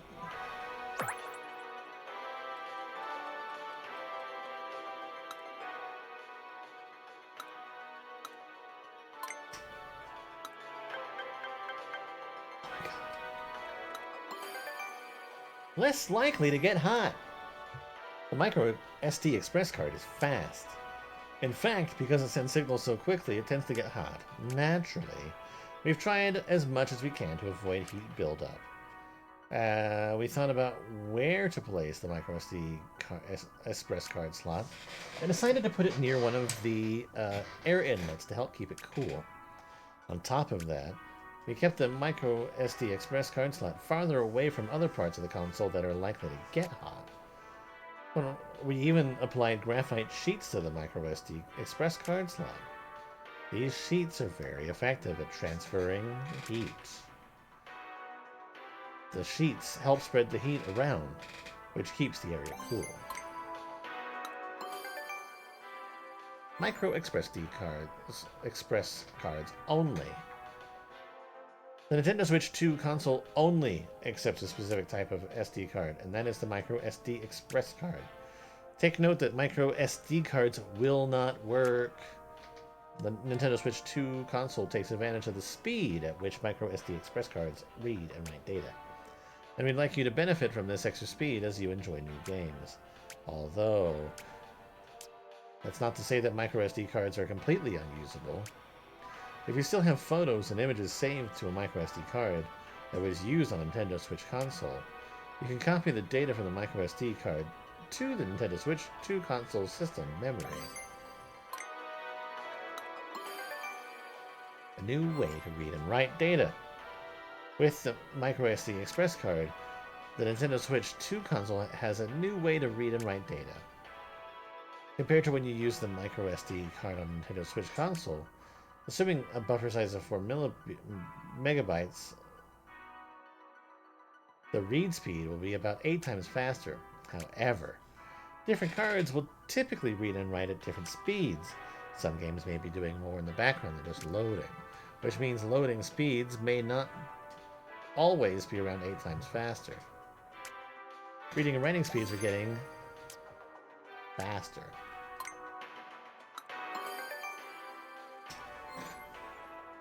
Let's take a closer look at a Micro SD Express card. While it may look similar to the Micro SD card, there are key differences.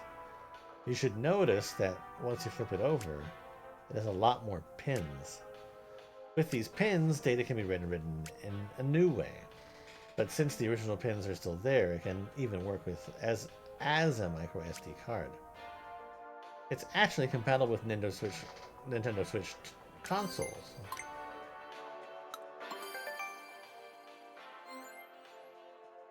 Micro SD Express card can be used to save various Nintendo Switch 2 data. Downloaded games, as well as photos and videos taken with the capture button, are saved to this card. It's a handy thing to have if you run out of system memory. You can use a micro SD card on the Nintendo Switch console, but only a micro SD Express card will work on a Nintendo Switch 2. You'll find a place for it in the spot where you can pull out the stand. You just need to insert the card into the slot marked micro SD Express, and you should be good to go. I'm lagging. You're qualified for a quiz! Hooray!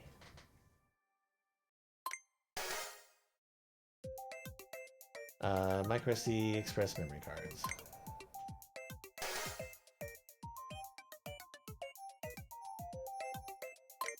Pins.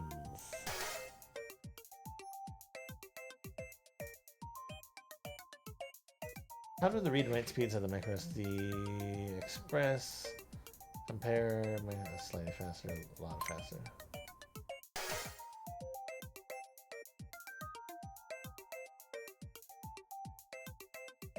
What aspects of the micro SD Express memory cards do games for the Nintendo Switch reading and writing speeds?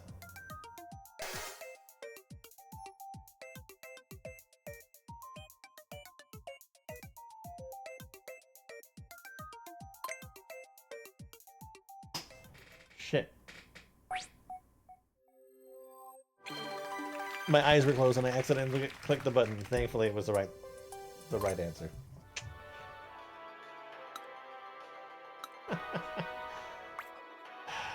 Teach me a lesson for blinking.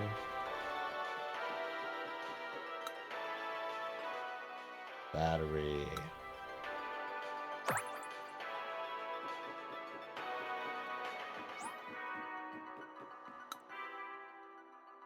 Console speakers are nice, but a pair of headphones makes it also much more immersive.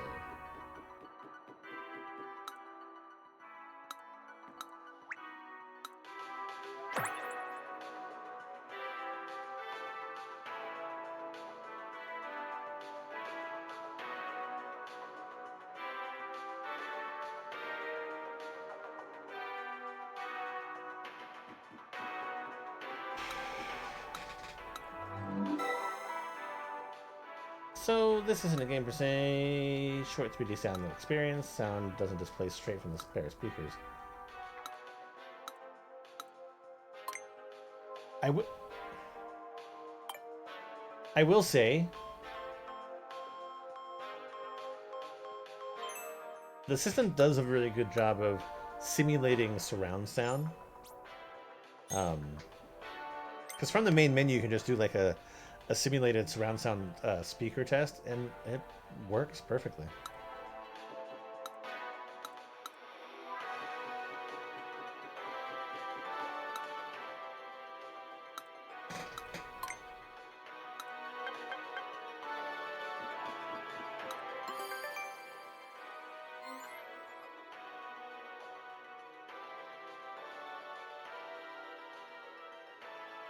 Okay, as for 3D sound coming from the Nintendo Switch 2 console speakers, it doesn't work the same way as it does with headphones. On a pair of headphones, sounds from the left and right can be played to each respective ear. In the case of speakers, though, you would still need to hear sounds on the right and the speaker in your left ear, and vice versa. The sounds would mix and jumble, making it difficult to hear, so the console speakers employ a certain trick. They cancel out the sound that reaches your opposite ear, so when sound that would reach your left ear plays from the right speaker, complex signals play along with it to cancel out that sound.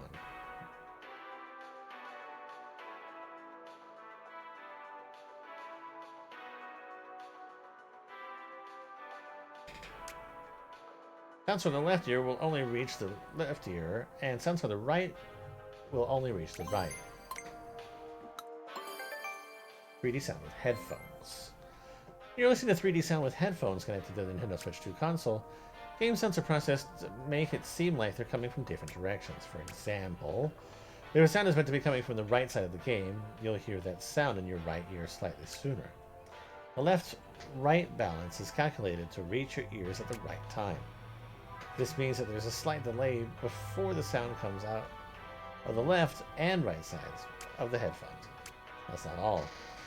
We've used a dummy head microphone to simulate how sound changes based on several factors, including how it bounces around the external ear in complex ways, how it reverberates through the head, and so on. As a result, they'll give the impression that the sound is coming from somewhere else.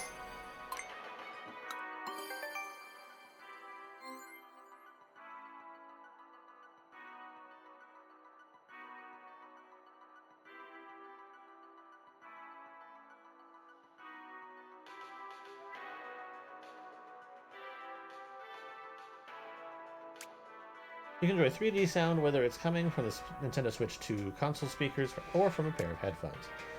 This works not just for Nintendo Switch 2 games, but for Nintendo Switch games as well. You might even hear sound coming from places where there aren't any speakers.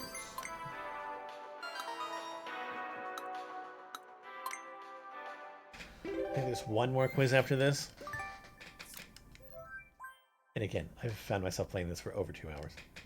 I just want it to be done. Enjoy games with 3D sound on Nintendo Switch 2. Which feature must they be compatible with? Surround sound.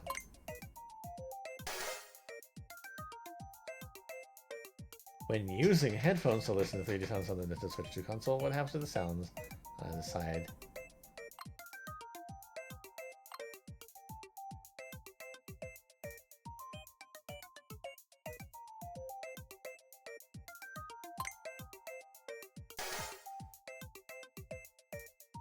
When you're listening to 3D sound from the speakers of the Nintendo Switch 2 console, signals are emitted to cancel what? Sounds from that enter the opposite ear. Oh, which one did I mess up?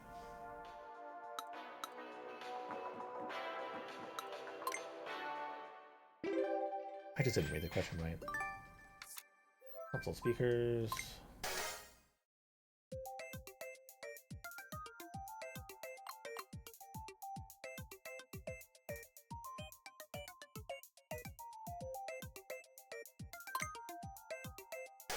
Is it that one?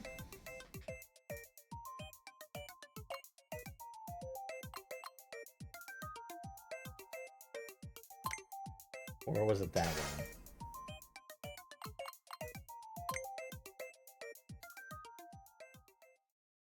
I don't think I changed my answer for the first one. Yeah, okay, so it was the second question.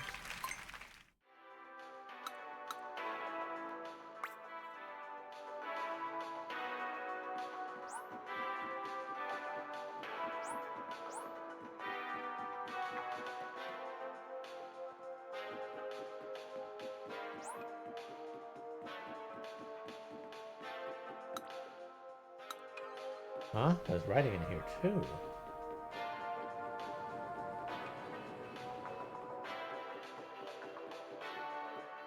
So many quizzes.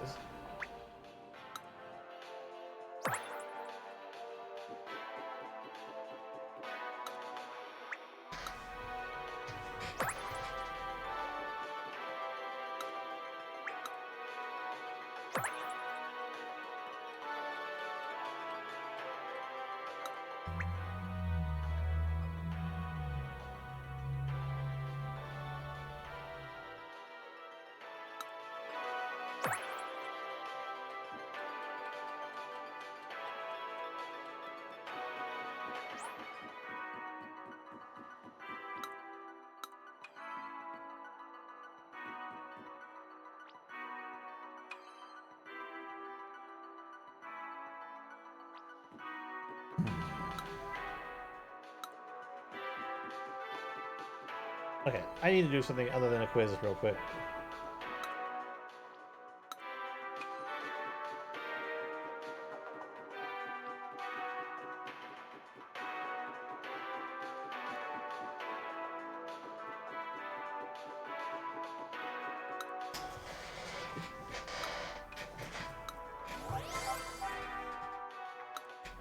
This mini game you have to fit shapes themed on the 4 suits of a pack of cards to the correct slots. You have to move the pieces around using mouse controls, okay?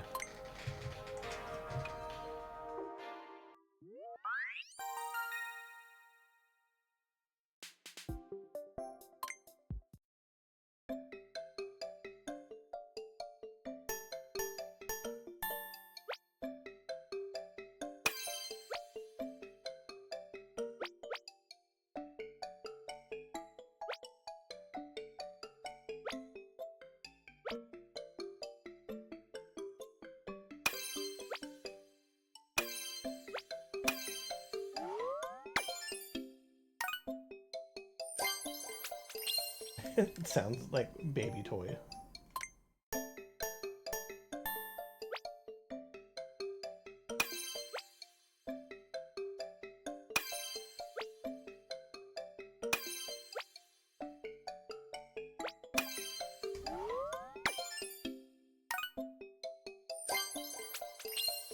Do we try for the hidden?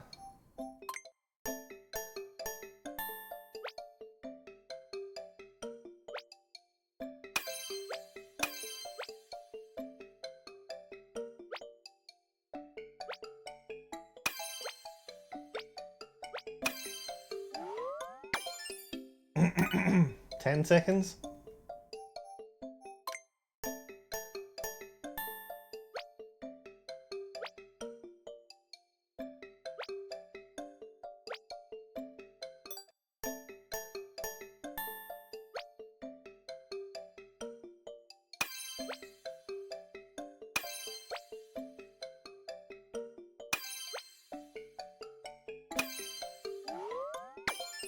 I think we can do it.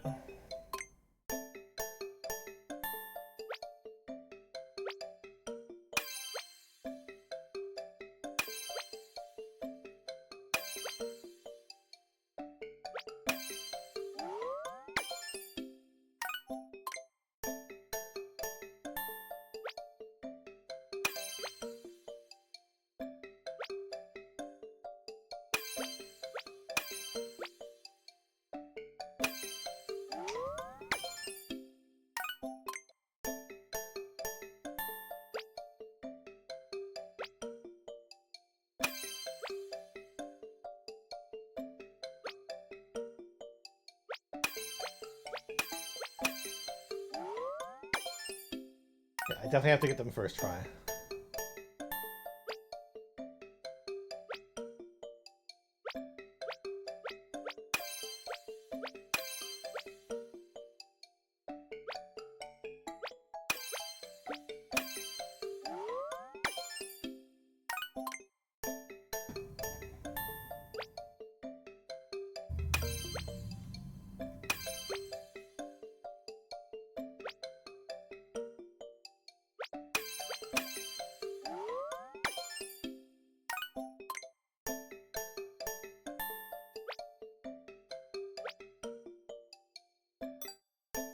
Nope, that was a bad pickup.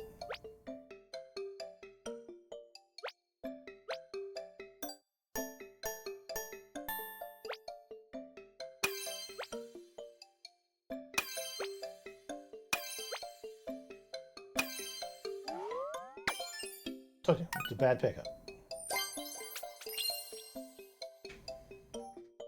Okay. My brain feels slightly more awake now that I'm actually involved.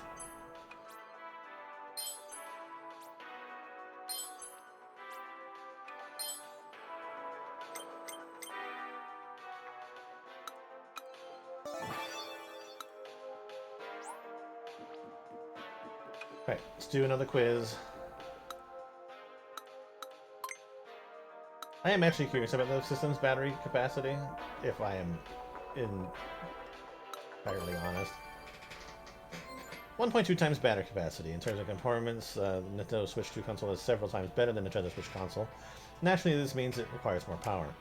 We've done our best to reduce the amount of power it uses, of course, but even after optimizing the console, we need to get it more power. If we had used the same battery that's used in the Nintendo Switch, you wouldn't be able to use this Nintendo Switch 2 for very long. So, for the Nintendo Switch 2, we opted for a different battery. This new 5,220 milliamp hour battery has 1.2 times the capacity of the old one. Oh, milliampere hours, okay. An increase of 1.2 times doesn't mean you'll be able to use a console for 1.2 times longer. But we did our best to maximize the time that you can play on it.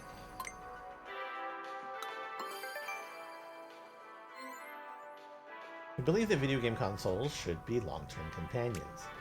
We'd like you to be able to keep on using them for many years to come. That's why we did our best to make sure that the Nintendo Switch 2 console's battery lasts a long time.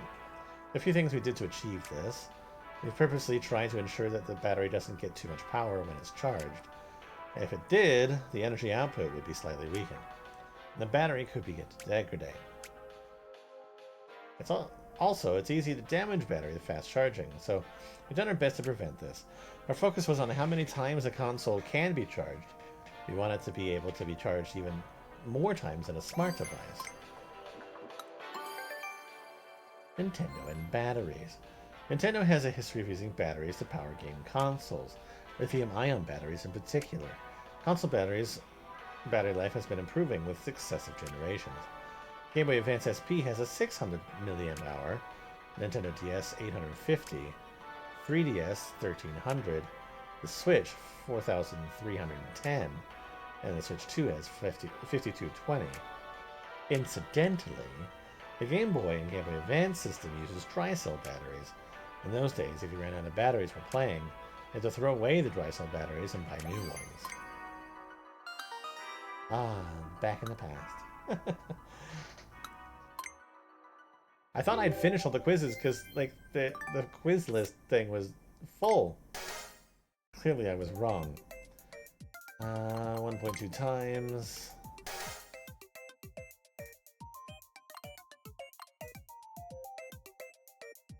Helps prevent battery degradation.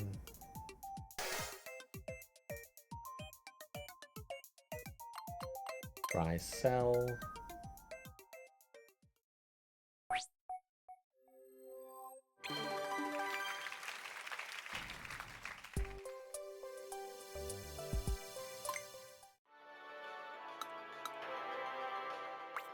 Oh my god, is there like 2 pages of quiz shit?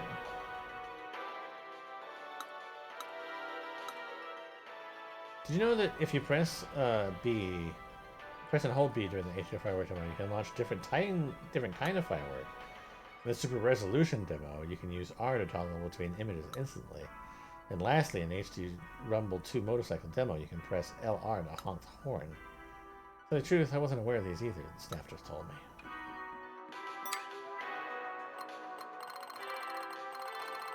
Oh my god, there are so many quizzes for Section L.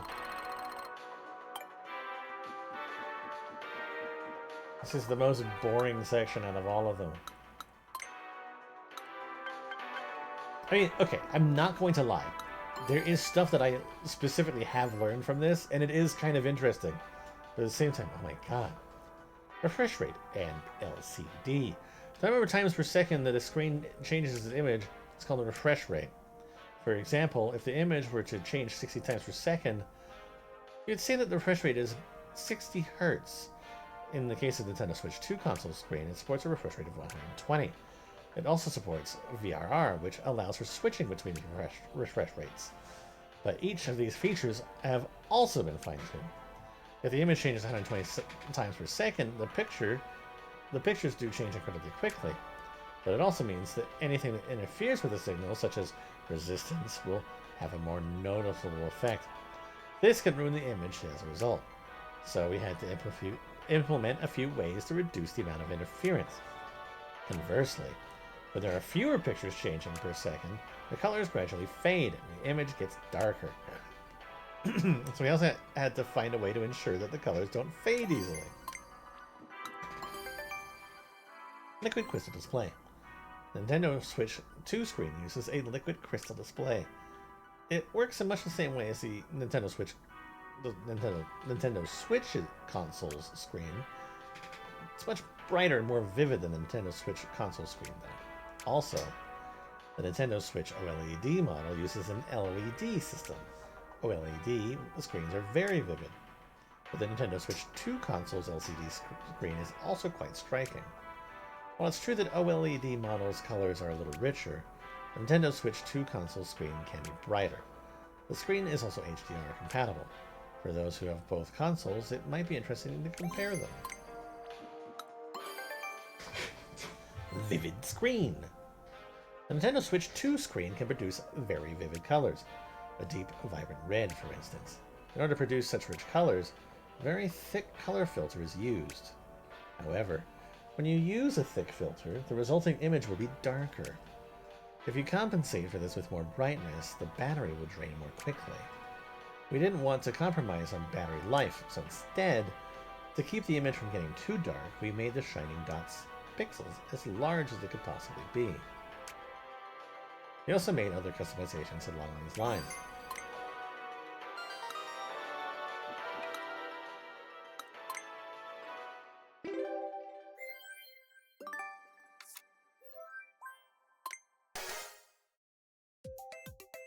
Alright, which of the following user produce a bright red color? A thin red filter.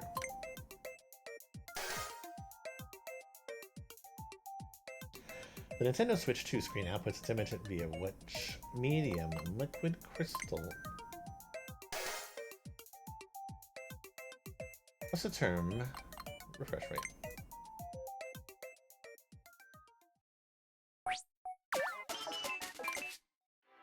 Oh, which one was I off on?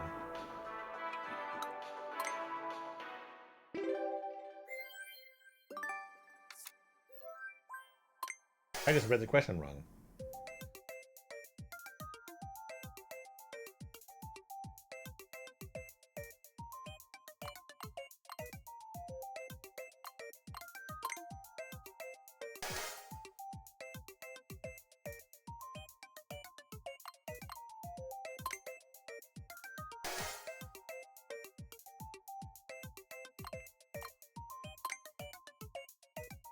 Was that really it? It's a... I thought I would have been a thin. And would you believe it, another quiz section has appeared.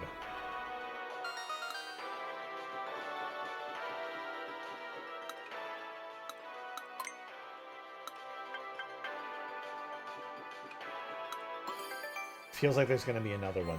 A little light goes a long way. The Nintendo Switch 2 console screen lights up fully to display images. This light is produced by white LEDs. A single LED emits a tiny point of light. As they are, these little lights aren't enough to light up the whole screen. But with the use of a translucent plate, called a light guiding plate, the light of an LED can be spread. There's a slight unevenness to the plate. This reflects the light in a complex, uneven way and spreads out. In this way, by lining up a bunch of LEDs next to the plate, the entire screen can light up. To ensure uniform brightness of the screen, we experimented with different bumpy patterns, eventually settling on the current design. Sometimes bigger is better. Nintendo Switch 2 console does have a large screen, which actually has some benefits you might not be aware of. For instance, a bigger screen means that the computer can do even more calculation. How? Well, the more calculations the computer performs, the hotter it gets. The larger the device, the less likely it is to heat up. This allows the computer to perform lots of calculations. So, to lay it all out, the bigger the screen, the bigger the console. The larger the console, the less likely it is to heat up.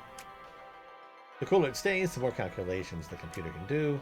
The more calculations it can do, the more pictures and characters it can ultimately calculate.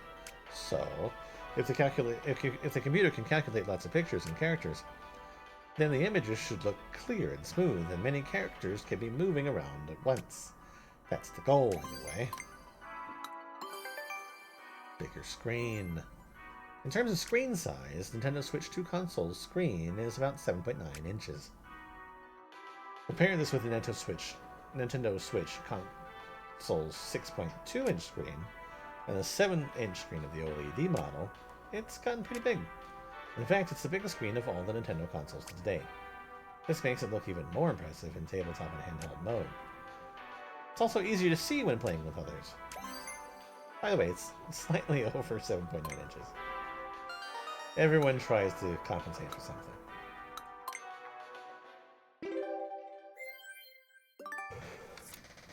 Console screen.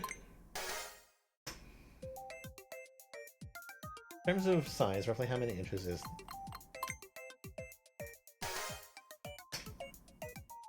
Okay, now that's bigger.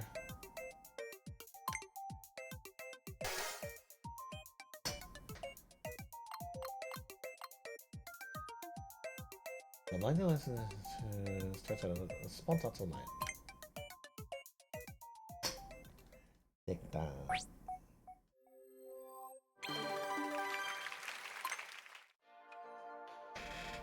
Very well, you achieved a perfect score.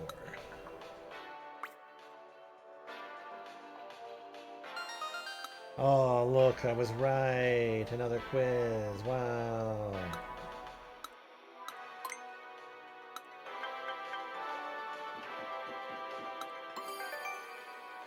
A long, thin IC. Oh my god, this is the first time that I've seen, like, a two faces.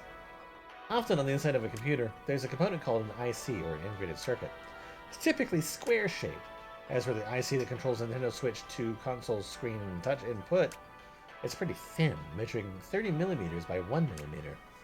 It has to control more than 2 million dots, called pixels, 1920 horizontally and 1080 vertically, as well as over 900 touch sensors. It uses over 3,000 wires to achieve this. In order to be able to attach all the terminals connecting so many wires, the IC has to be long and thin. Thinner screen. One thing about Nintendo Switch 2 console's screen is that it's made up of many overlapping parts. There's the LCD, liquid crystal display, shatter-resistant film, screen cover, transparent plastic, two polarizing plates, two pieces of glass, a touch sensor, a light guiding plate, LED film, and so on. With all these parts laid on top of each other, there was a risk of the screen becoming too thick, and there wouldn't have been enough space left for other parts. So we made the cover out of thin, tempered glass, and for other parts we chose the thinnest possible ones we could find. Basically, we designed the screen to be as thin as possible. I will say, though, the more that I learn about what's inside the system, the more that, I do agree that the price is justified. I have never been on the team that says that the price is too much. Yeah, it's expensive, but I've also bought a PlayStation 3 when it came out for $700, so it's not the most expensive console that I've ever purchased. Plus, I'm also on the side that sees that the upgrades that have been made are actually fairly substantial. One of the things about the Nintendo Switch 2 console screens is that it's actually at a slightly different depth from the area around it. How slight, you ask? Well, the screen is deeper by about the thickness of a piece of printer paper. It's barely noticeable, but this height difference helps prevent the screen from coming in contact with the floor or other surfaces.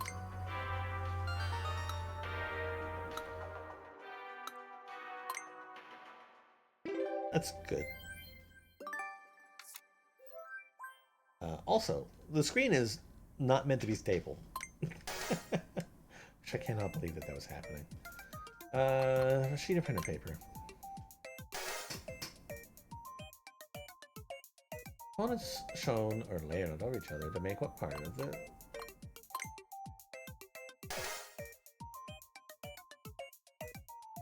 It is long and thin.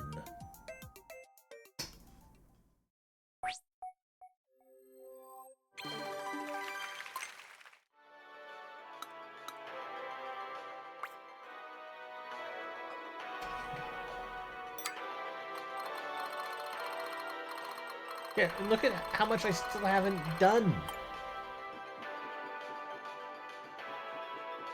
Alright, let's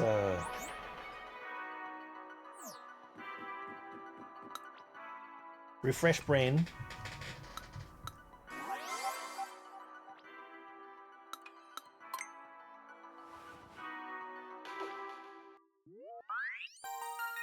Oh, I guessed I'd be playing this for about 3 hours, didn't I?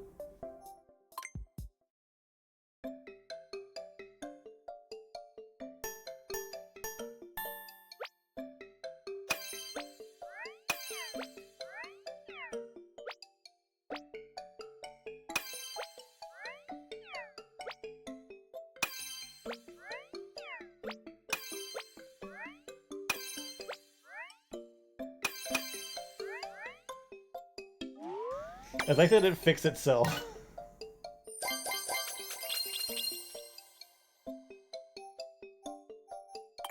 Perfect. Though that didn't give my brain very much stimulation.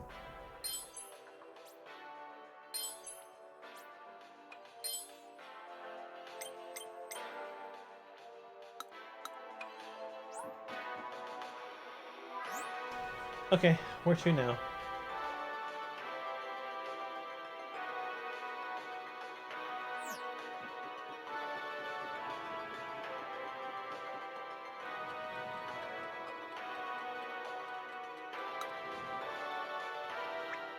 Heat sink.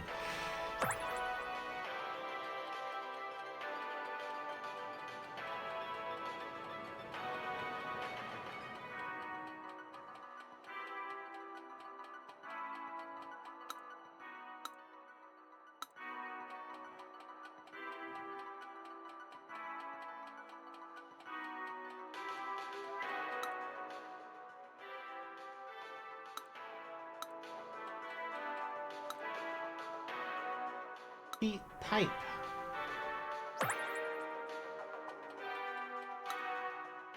Oh, I'm scared at the fact that this has so much space for extra quizzes. How about CPU, GPU? You want to learn? Yeah, there's so much room for activities.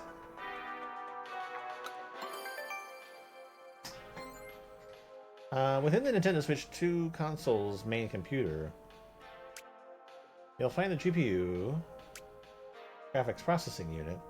Its main purpose is to perform calculations for drawing images on the screen. The Nintendo Switch 2 console's GPU is several times faster than the GPU of the Nintendo Switch console. The faster the GPU is, the better it gets at generating more complex and detailed images. Also, the GPU is where machine learning and ray tracing calculations take place.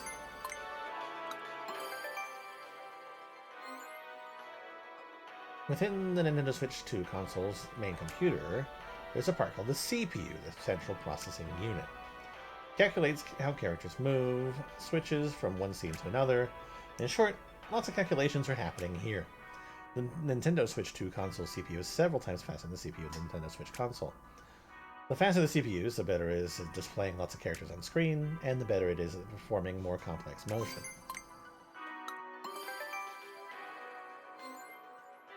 What have we here? Why, it's the Nintendo Switch 2 console's main computer. It's what's known as an SoC, or a system on a chip. This single chip has all sorts of capabilities. It acts as both CPU and GPU, handles video and sound, extracts compressed data, shows images on screen, and interacts with the main memory and system memory. Needless to say, it's a very important chip.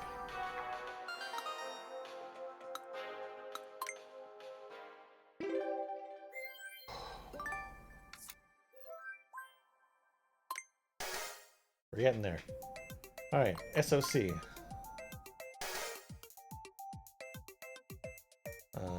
That's the CPU.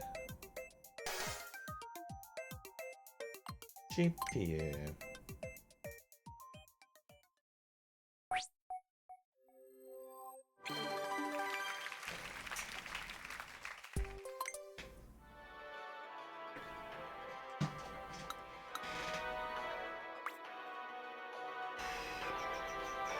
Yep, I knew it.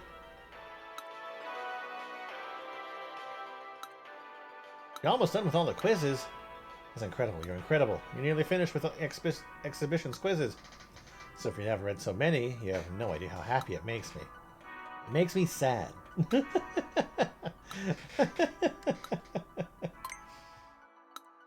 Alright. Oh no. There's too much room for activities here. A sharper, more detailed picture. With the Nintendo Switch 2 console's main computer, sharper, more detailed images can be produced. This process is called super resolution. In games that support super resolution, the computer performs machine learning calculations and predicts what kind of detailed picture it should draw. This results in a clearer, more detailed picture. Ray tracing. Inside the GPU of the Nintendo Switch 2 console's main computer, there's a place that calculates ray tracing, which is a way of drawing images. This place contains what are called RT cores.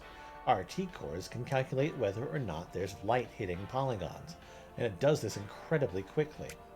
In games that use ray tracing, these calculations can be used to simulate light reflections and make it look more realistic.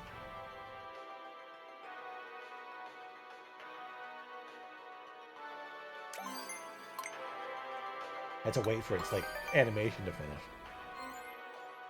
Inside the GPU of the Nintendo Switch 2 console's main computer, there's a place for performing machine learning calculations. This place contains what are called tensor cores. Using certain fixed patterns, tensor cores can perform multiplication and addition incredibly quickly. These operations are used to perform machine learning calculations. There are plenty of things that can be done with machine learning calculations. For example, you can make the game's pictures clearer and more detailed. Or you can even erase everything except for the people from a camera's video feed.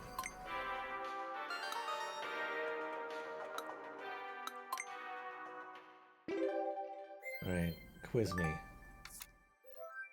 Quizman.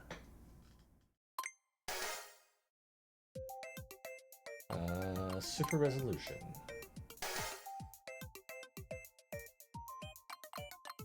Machine learning. Light reflections.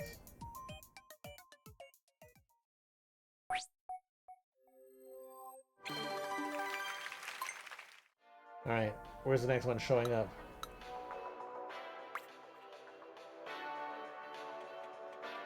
No?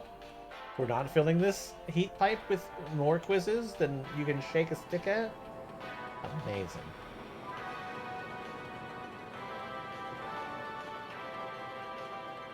Alright, where's the, No, my hat, my precious hat. I think I'm probably carrying your hat.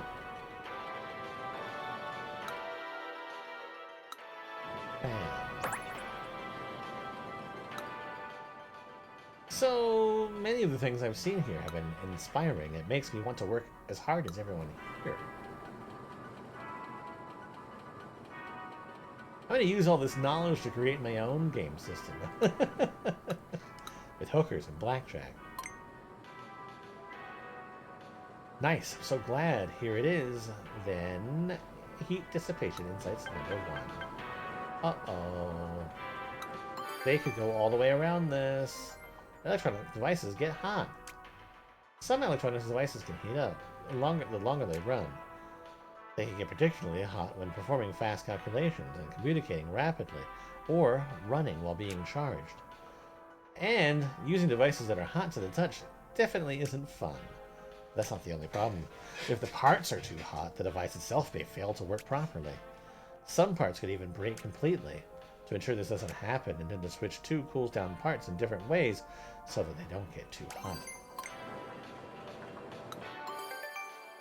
Airflows front and back. The Nintendo Switch 2 console contains a circuit board. The components on the circuit board generate heat.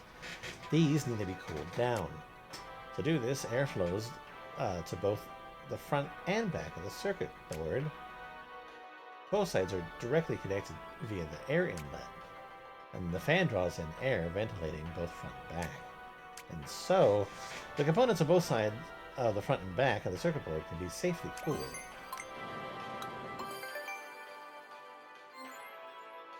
To cool Nintendo Switch 2 console with air, the airflow needs to be as smooth as possible. With good airflow, the fan doesn't have to push itself into high speeds. Air inlets were made on the underside of to let air straight in. At the outlet, the air comes straight out, unobstructed. Thanks to this and the console's more powerful fan, Nintendo Switch 2 provides roughly twice the airflow of Nintendo Switch. A quiet fan. The Nintendo Switch 2 console does its best to keep itself from heating up. One way it does this is with a built-in fan. This fan funnels air into the console and blows it at different parts. The hot air is then pushed out to keep things cool. The fan isn't always running, though. First, it uses temperature sensor to check how hot the console is. If it's hot, the fan runs at high speed, but if it's not too hot, it'll only spin a little. At low speeds, the fan will be so quiet, you can barely hear it. Try putting your ear to the fan and listening for yourself.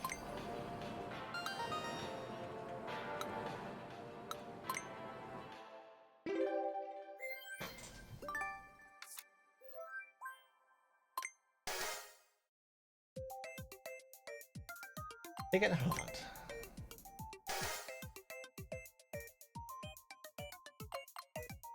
Which of the following is attached to the Nintendo Switch 2 console to cool down? A fan.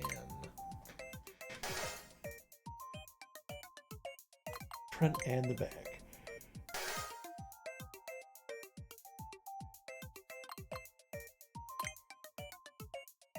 Twice as much.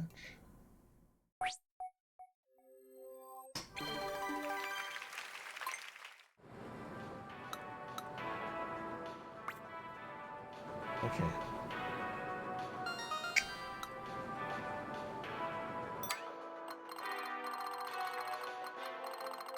It's like 1, 2. Oh my god. 3, 4, 5. 5 more quizzes maybe at the least.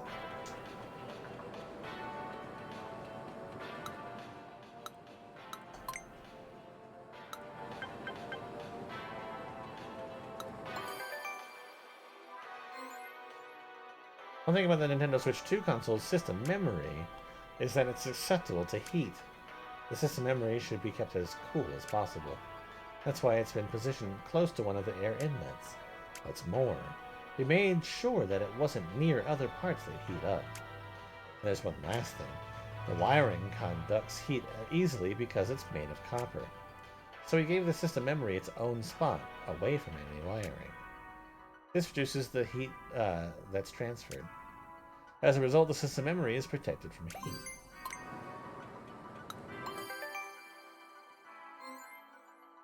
Do you know which part of the Nintendo Switch 2 console produces the most heat? It's the main computer, also known as the SoC. That would make sense. All this heat from the SoC needs to go somewhere, which is where the heat pipe comes in. It carries the heat to the air outlet. The inside of the heat pipe is a vacuum. There's a little water there too. The water is heated by the SoC, turns into steam, and moves towards the cooler side. Then, when it reaches the air outlet, it turns back to water. And then returns to the SoC through a process called capillary reaction. This carries on over and over, transporting heat to the air outlet. This way, even the part that generates the most heat gets cooled down.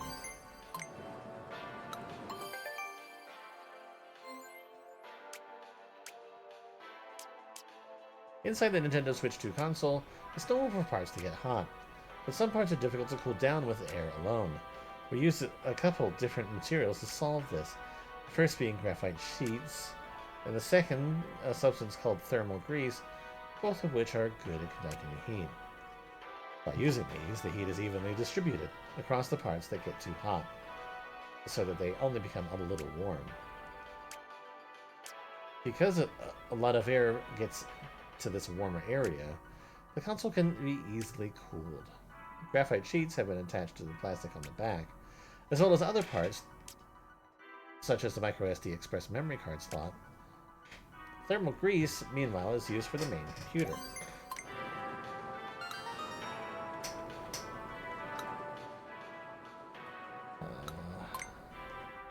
They say that they're fun, but I'm dying here. A measure was implemented to prevent heat from transferring. Wiring was kept away. What heat-conducting substance is used to distribute the heat of the Nintendo Switch 2 console's main computer? Thermal grease.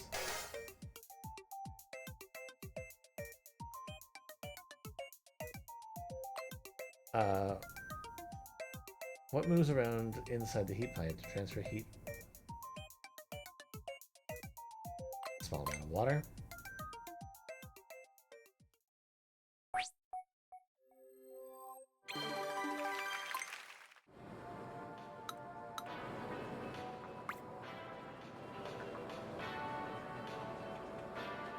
Okay. That side's done.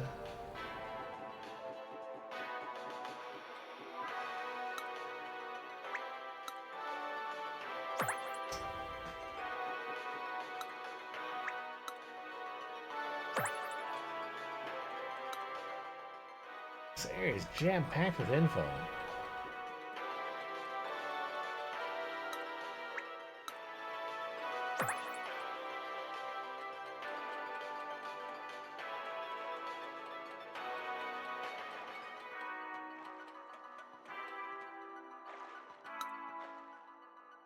This minigame can be so satisfying when you do it just right.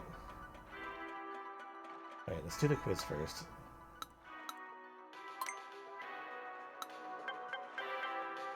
There's likely to be 2 of them.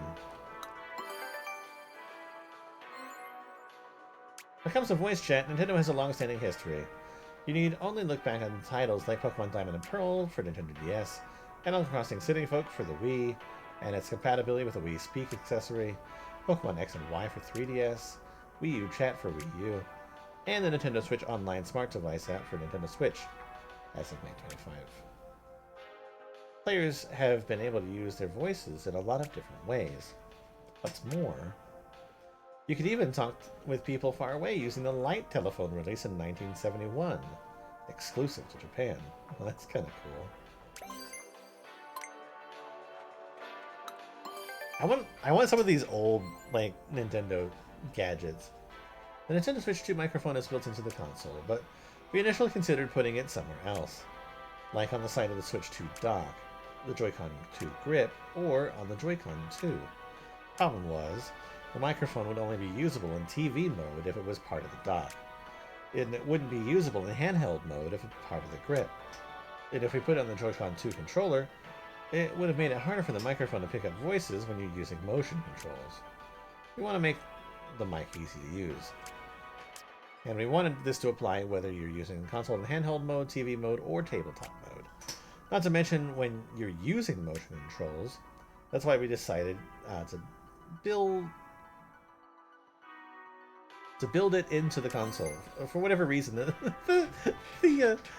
the way that was written just made my mind just shut down.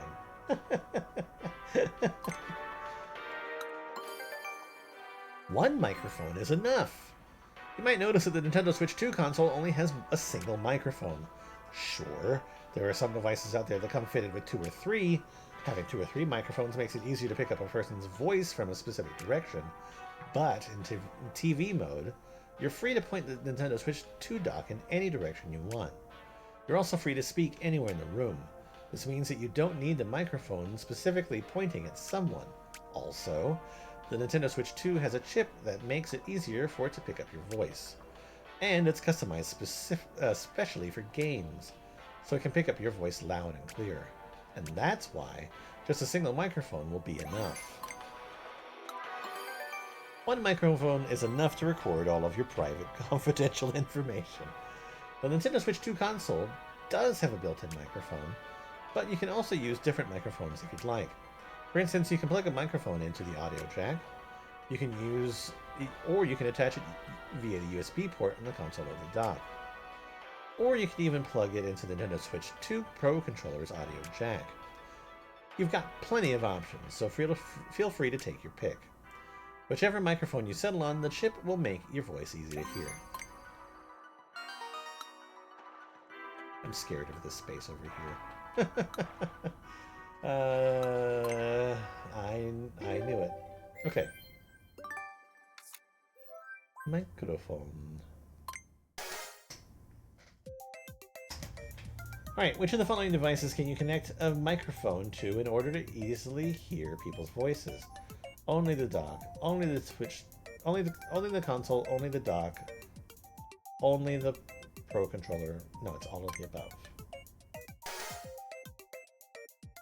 How many microphones are built into one?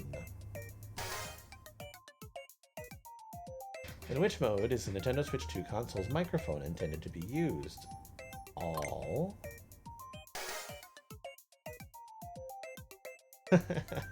What could you use to chat with when using the Wii Speak accessory?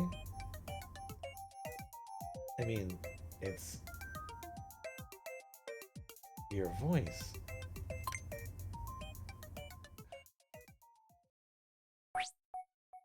Yeah, okay. For a second I thought I was dumb. And I had forgotten some key piece of information.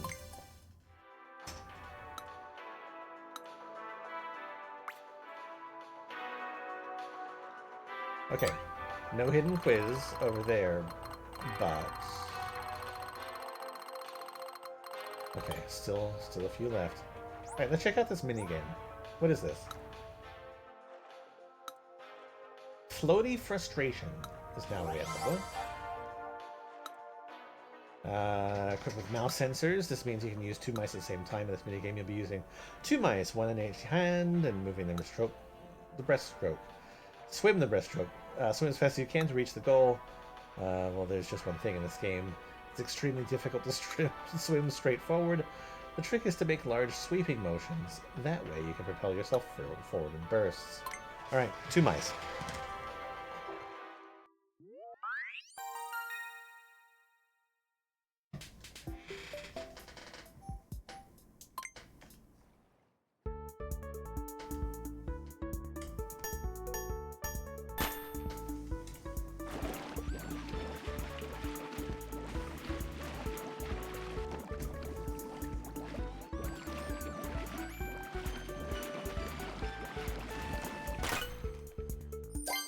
Okay. Interesting.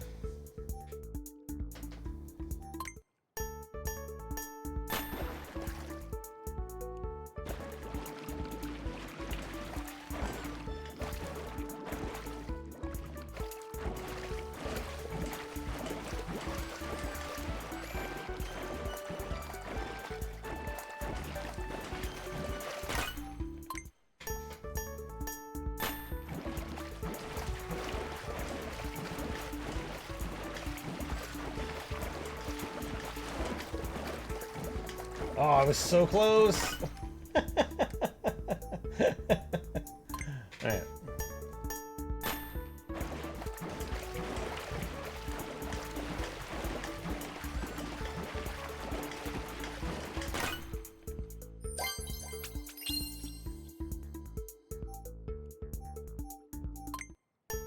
Try one time.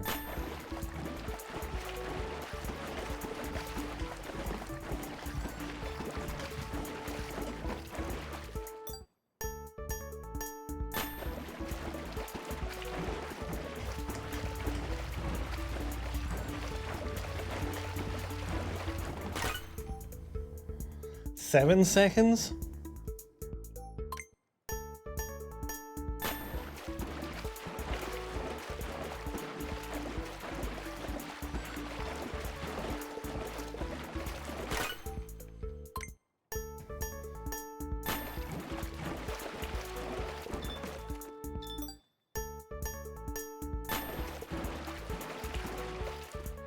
Is this kind of like how that wheelchair game is gonna play?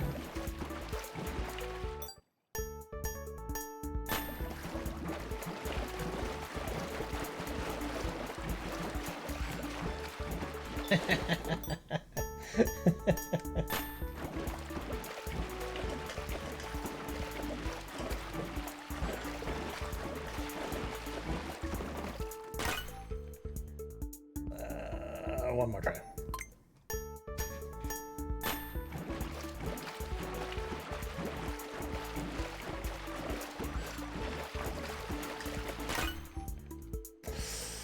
Oh, that's got me thinking that I can do it.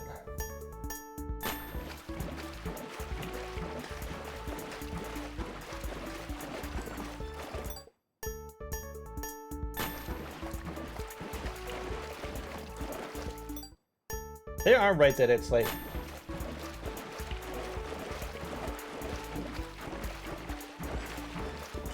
incredibly difficult just to go straight ahead.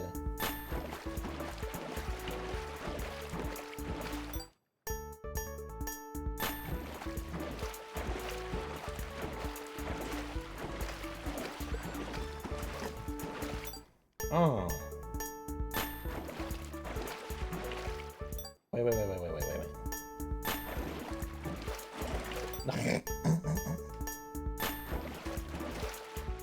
Why am I going so wonky? Like...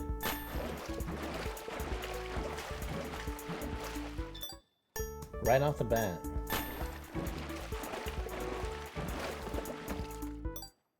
Okay, now I'm just like, fuck.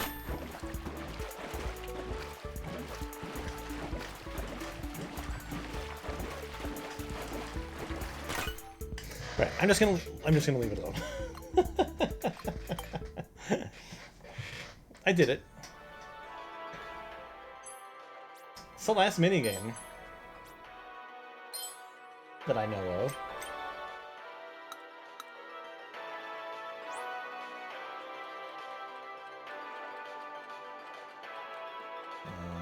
This has got to be labeled in some way, shape, or form, right?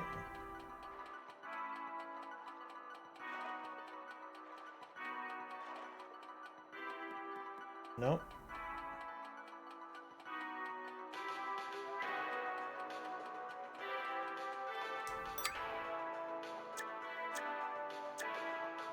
Just have 3 stickers left.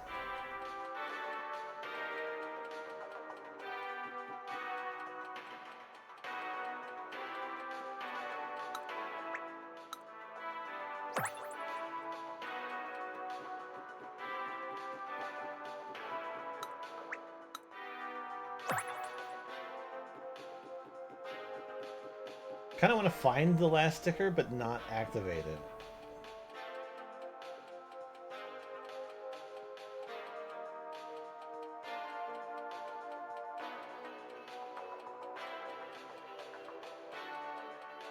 No, it's not here. Yeah, that's the thing.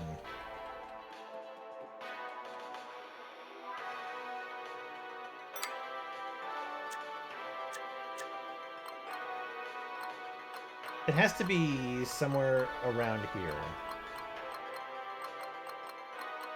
Because they usually travel in order. Alright, let's just do these last couple quizzes.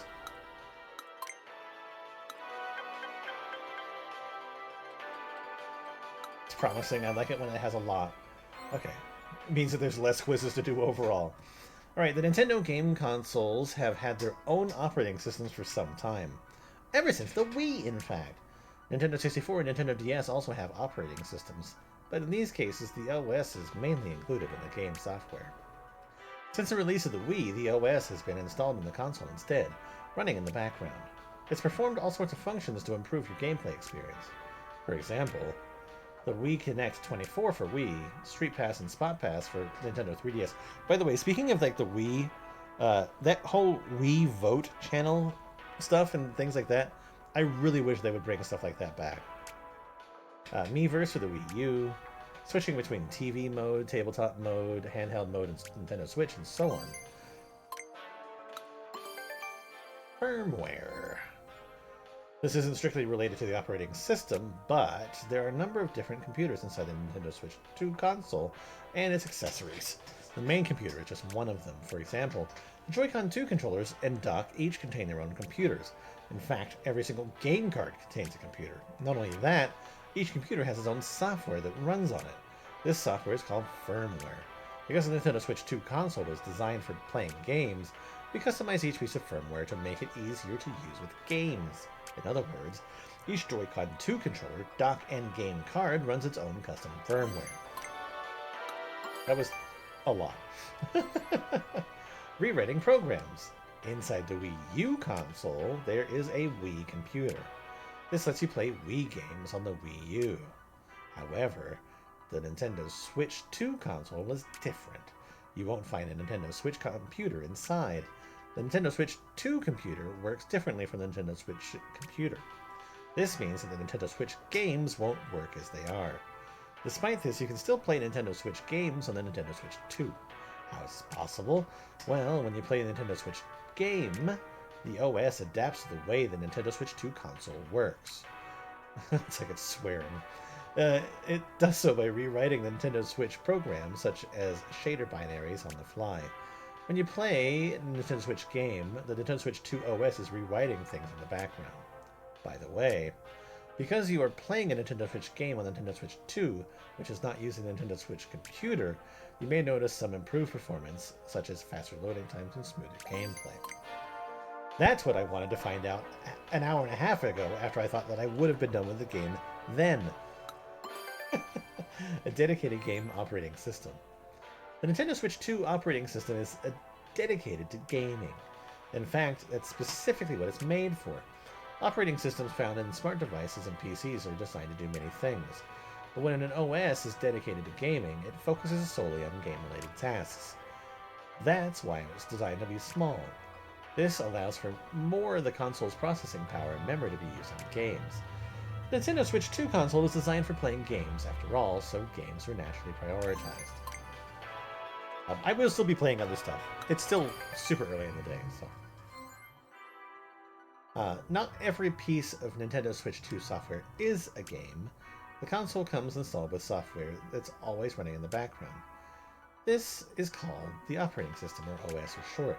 The OS helps game developers by making it easier to create games. You can also download software and update data while you're playing games. Find out what your friends are up to, send out notifications, and more. The OS quietly supports games in the background.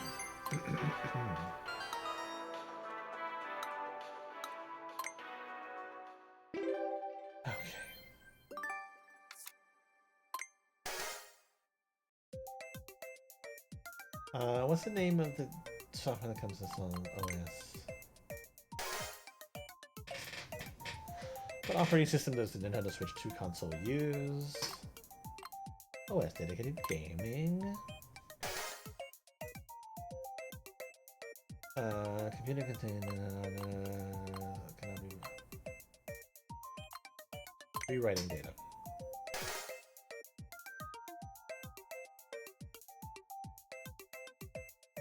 Firmware. Using game consoles with operating systems. All systems.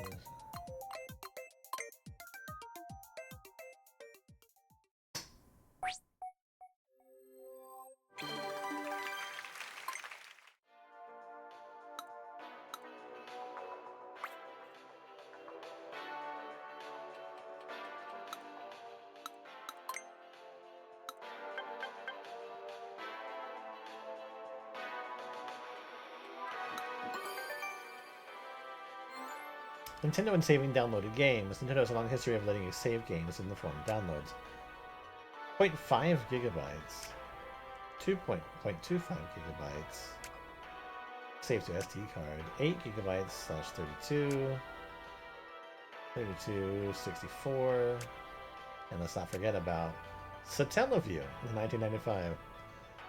Saved to a 0.001 gigabyte memory pack. This peripheral for the Super Famicom let you download games via satellite.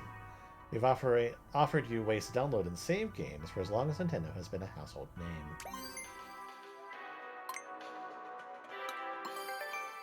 What's fastest? When it comes to reading from and writing to the system memory, Nintendo Switch 2 works differently from Nintendo Switch.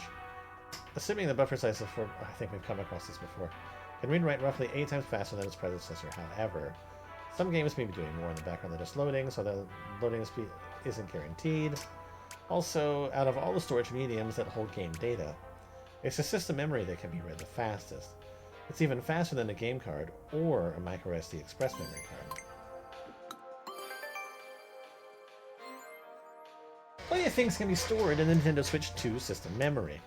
From save data to downloading games to photos, videos taken with capture button, it has a capacity of 256 gigabytes. That's 8 times more the system memory of the Nintendo Switch, 4 times more than the OLED model. That means it's easier to add games that take up more space.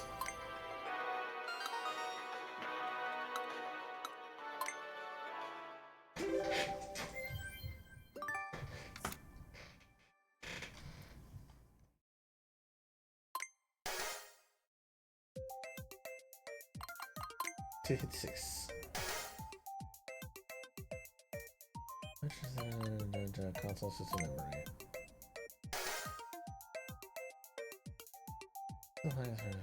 Satellaview.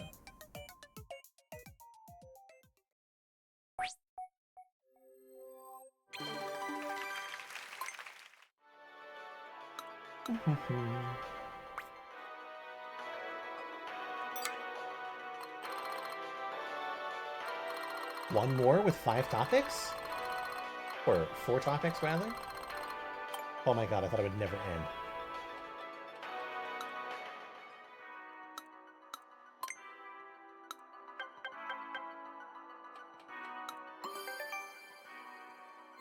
Memory refresh.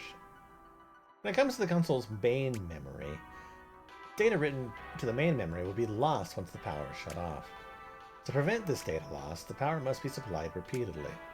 This is called refreshing. When it comes to Nintendo Switch 2, data is not easily lost. It refreshes more than 200,000 times per second.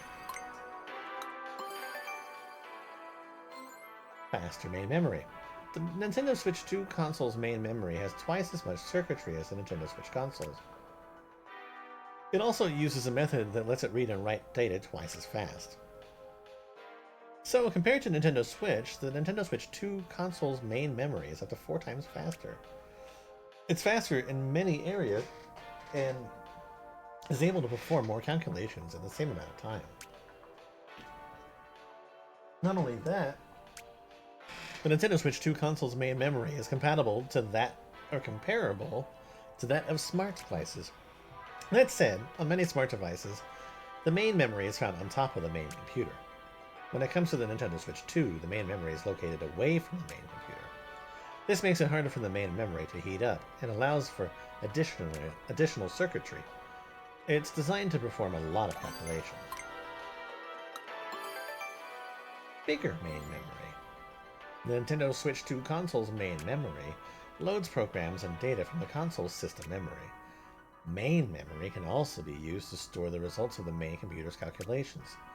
The Nintendo Switch 2 system's main memory is 3 times larger than that of the Nintendo Switch's system. This can be used to display more characters, models, and create larger worlds. Last insight? Main memory versus system memory. A little tricky. There are 2 kinds of memory at play here. One is main memory and the other is system memory, internal storage. Both types of memory read and write data, but they're actually different from one another.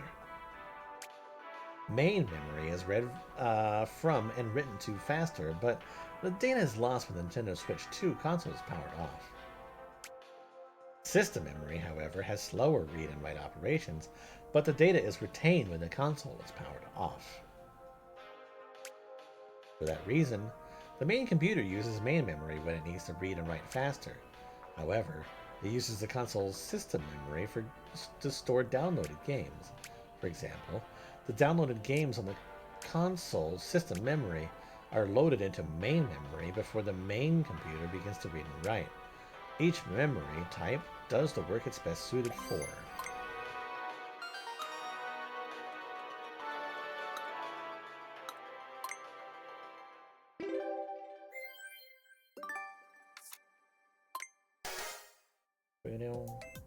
Which of the following reads and writes faster but loses data? Main memory. This memory can handle how much more data? Yes. Oh god. Let's go say 2 times. I think I'm wrong. Main memory does not get hot easily because it's located away from the main computer.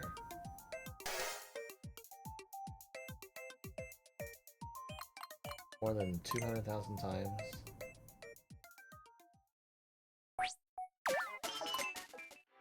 Yeah, it was...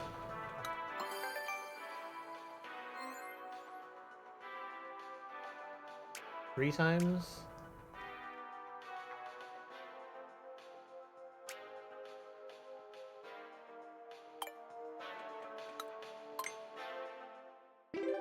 Okay, at least I knew what it was that I got wrong.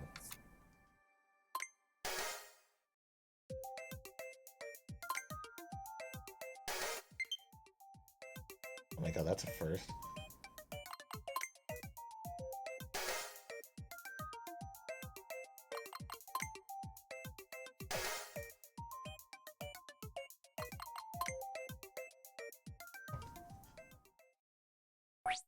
Okay, let's go find...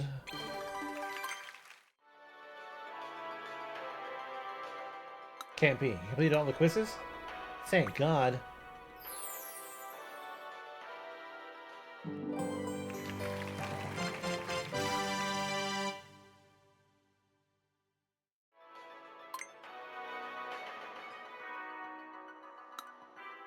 You've read all the insights. It's truly a remarkable moment. A lot of technology and especially effort that you can't see just by looking at the surface. That's why we wanted to provide insight. We wanted everyone to appreciate all the Nintendo Switch 2 has to offer.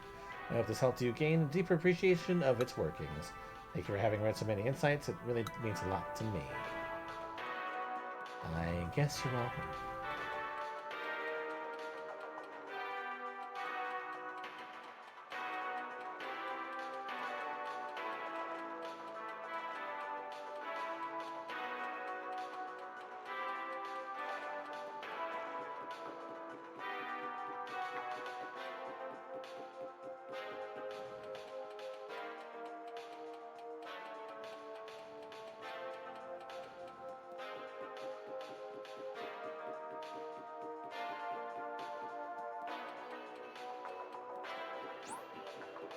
No.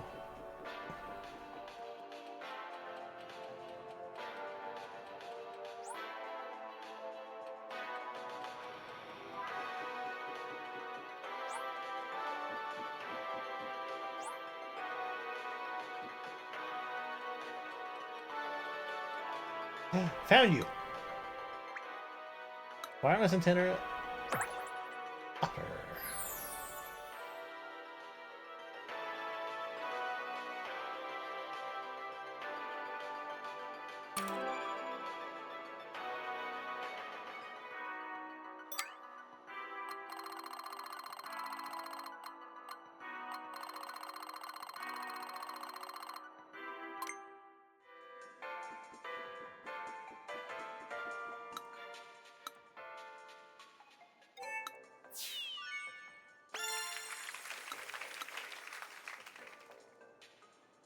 I don't believe that anyone has explored this expedition as much as you. For that, I'd like to award you the title of Viv, very important visitor. If I could just borrow your map for a second. There.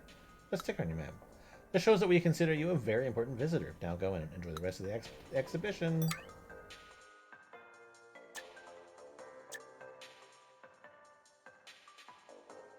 Okay.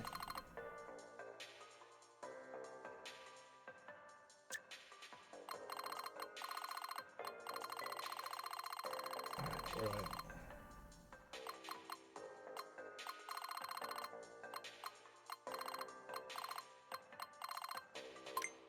Yeah, that'll be fine. Alright, what do you do? Did you get all the stamps in Area L and switch to console inner area yet? Hey, looks like you did it. Way to go. You can head on through. The final room is just through here.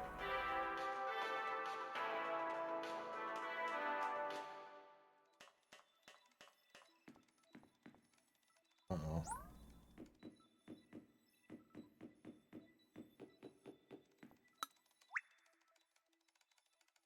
Main memory lower.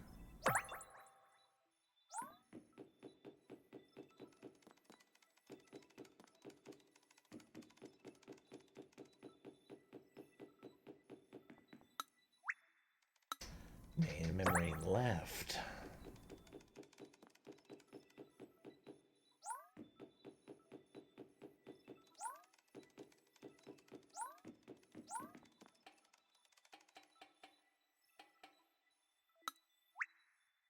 SOC.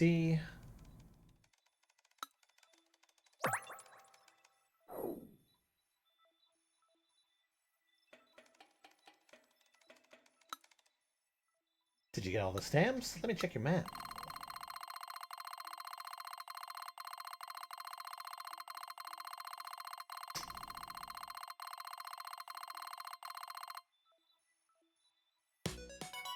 Marvelous, they're all here, but it's not over yet. I have one last challenge for you. Ready to take on the Nintendo Switch 2 Welcome Tour Final Quiz? Oh my god. Final Quiz! 13 questions, huh? What's the name of the mechanism that attaches the Joy-Con 2 controllers to the console? It's a magnetic connector.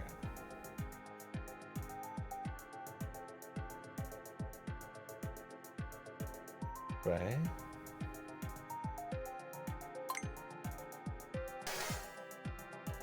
I'm so super doubting myself.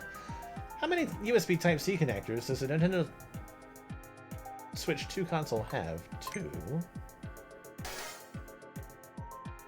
What's the name of the button on the Joy-Con 2 right that opens Game Chat? It's the C button. Which of the following parts has a stamp that can be found in the Joy-Con 2 right area? Rumble, HD Rumble 2. The mouse feet on the Joy-Con 2 strap attached to a Joy-Con 2 controller affect the controller in what way? They help it move around. Which of the following is present on the Nintendo Switch 2 dock? HDMI port. What happens when you turn the slider for the Nintendo Switch 2 camera's privacy shutter? The lens is covered up. Which of the following parts has a stamp that can be found on the Joy-Con L inner layer?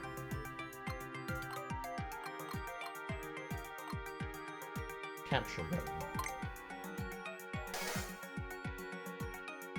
What is located right in the middle of the Joy-Con 2 grip?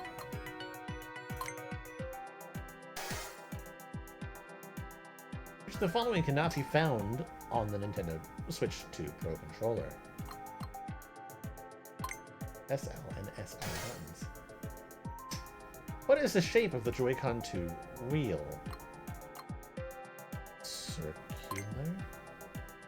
I feel like some of these are trick questions. Which of the following is located at the very end of the Nintendo Switch 2 console inner area? SOC. This exhibition commemorates the release of which Nintendo console?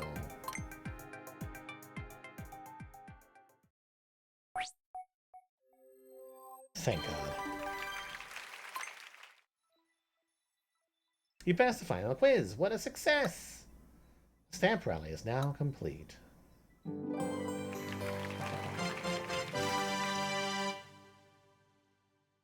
Final quiz my ass.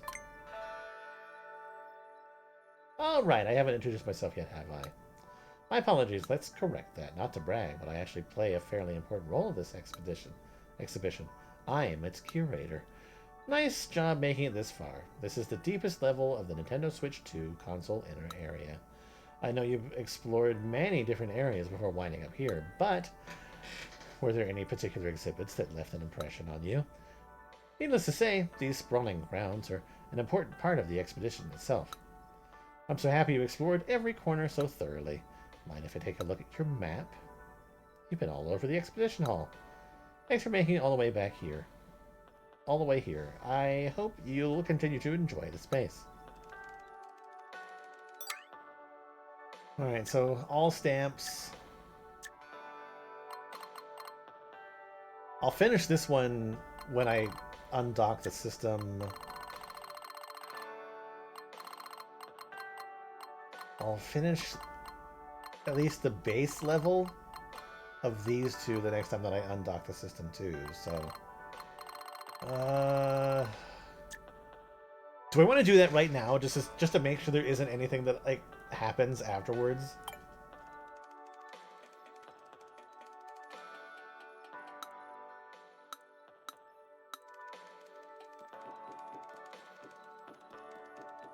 Okay, I'm gonna do it.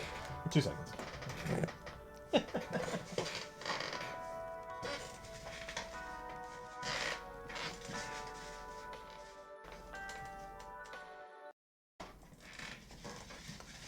This is so dumb. I can't believe that I'm doing this.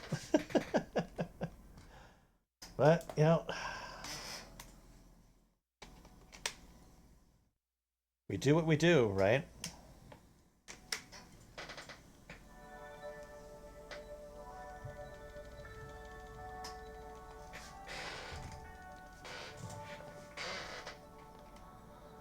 You know what? I'm gonna...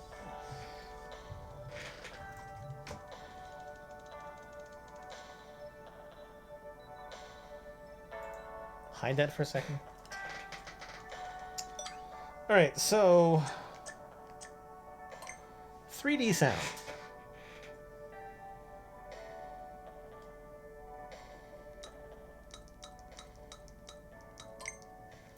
I'll probably need to take these off. Experience great depths of sound.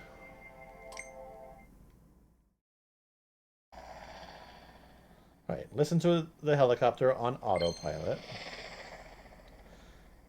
Switch to surround sound. Move the helicopter.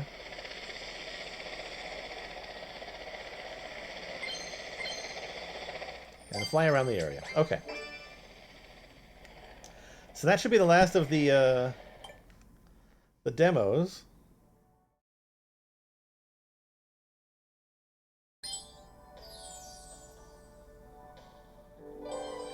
So, tech demo's completed. Thanks for playing.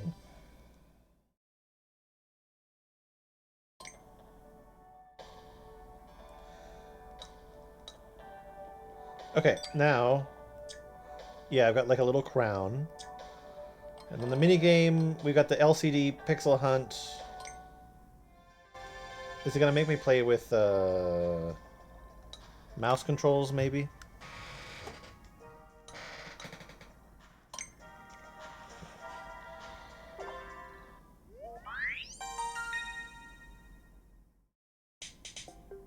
Yep. Okay, so 2 seconds.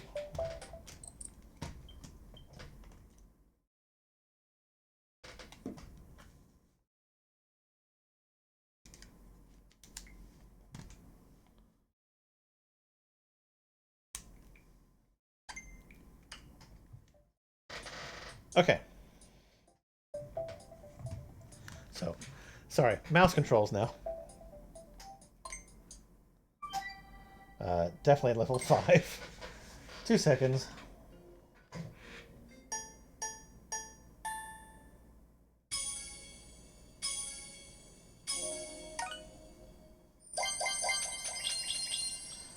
First try, I got all 3 medals. Great.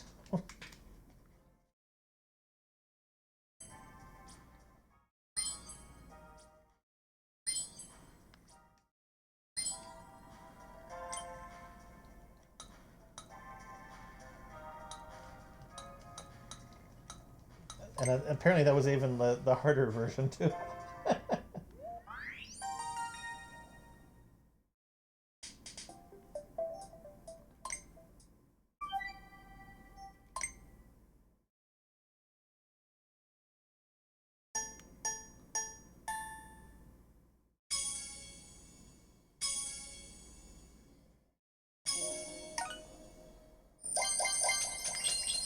Okay, did it again.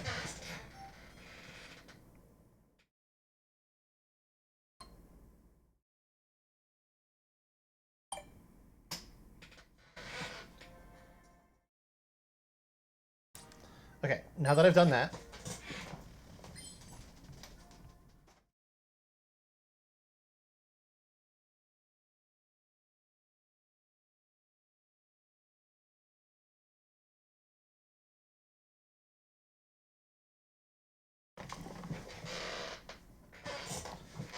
put it back on the big screen.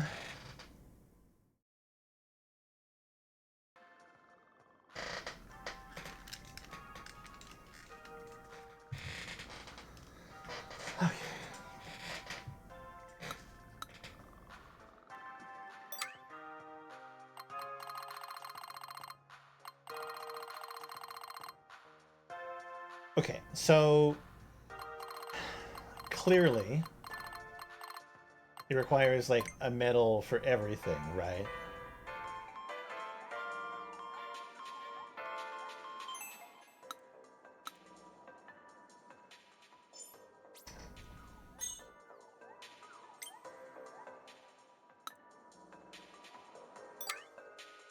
And now it'll require everything to be all gold medals. And I'm assuming it requires even like the hidden challenge ones. Which is so totally not happening for as many of these, for many of these things.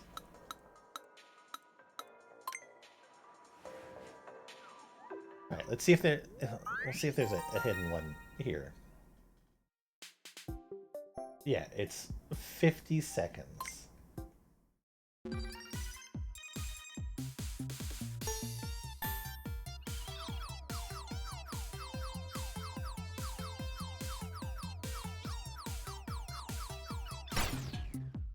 Yeah, that worked.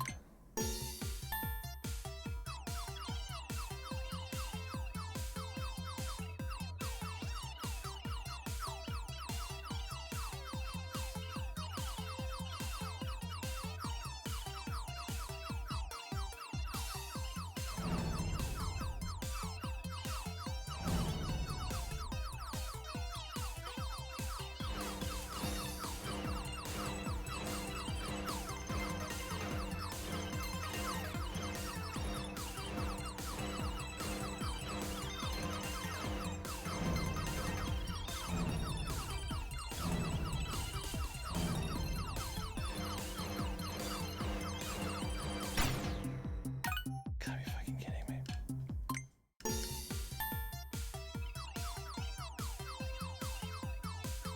I'm just gonna try it one more time. If I die, I die. I really want to move on. I have 15 other games I want to try for at least like 5-10 minutes each. That's not enough.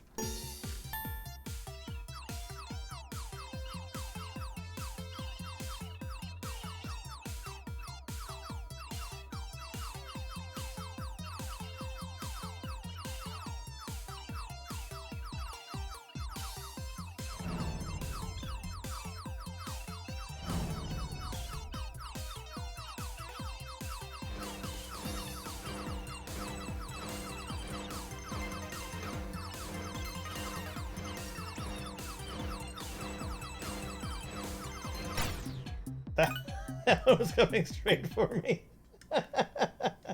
Okay. That's it. That's it for this game. If I ever manage to finish everything else and there's anything else for this, sure, maybe I'll make an update video, but this is basically as far as we are coming on this adventure here.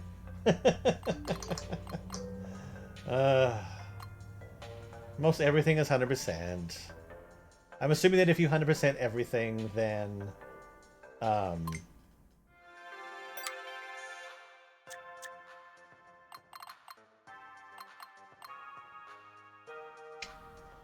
then you get another crown next to it.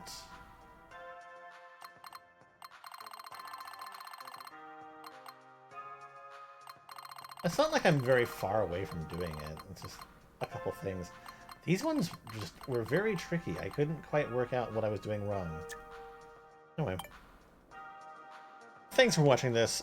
I'm going to be right back. I'm going to take a break, and when we come back, something actually different. I promise. Anyway, see you soon. Man, that took forever.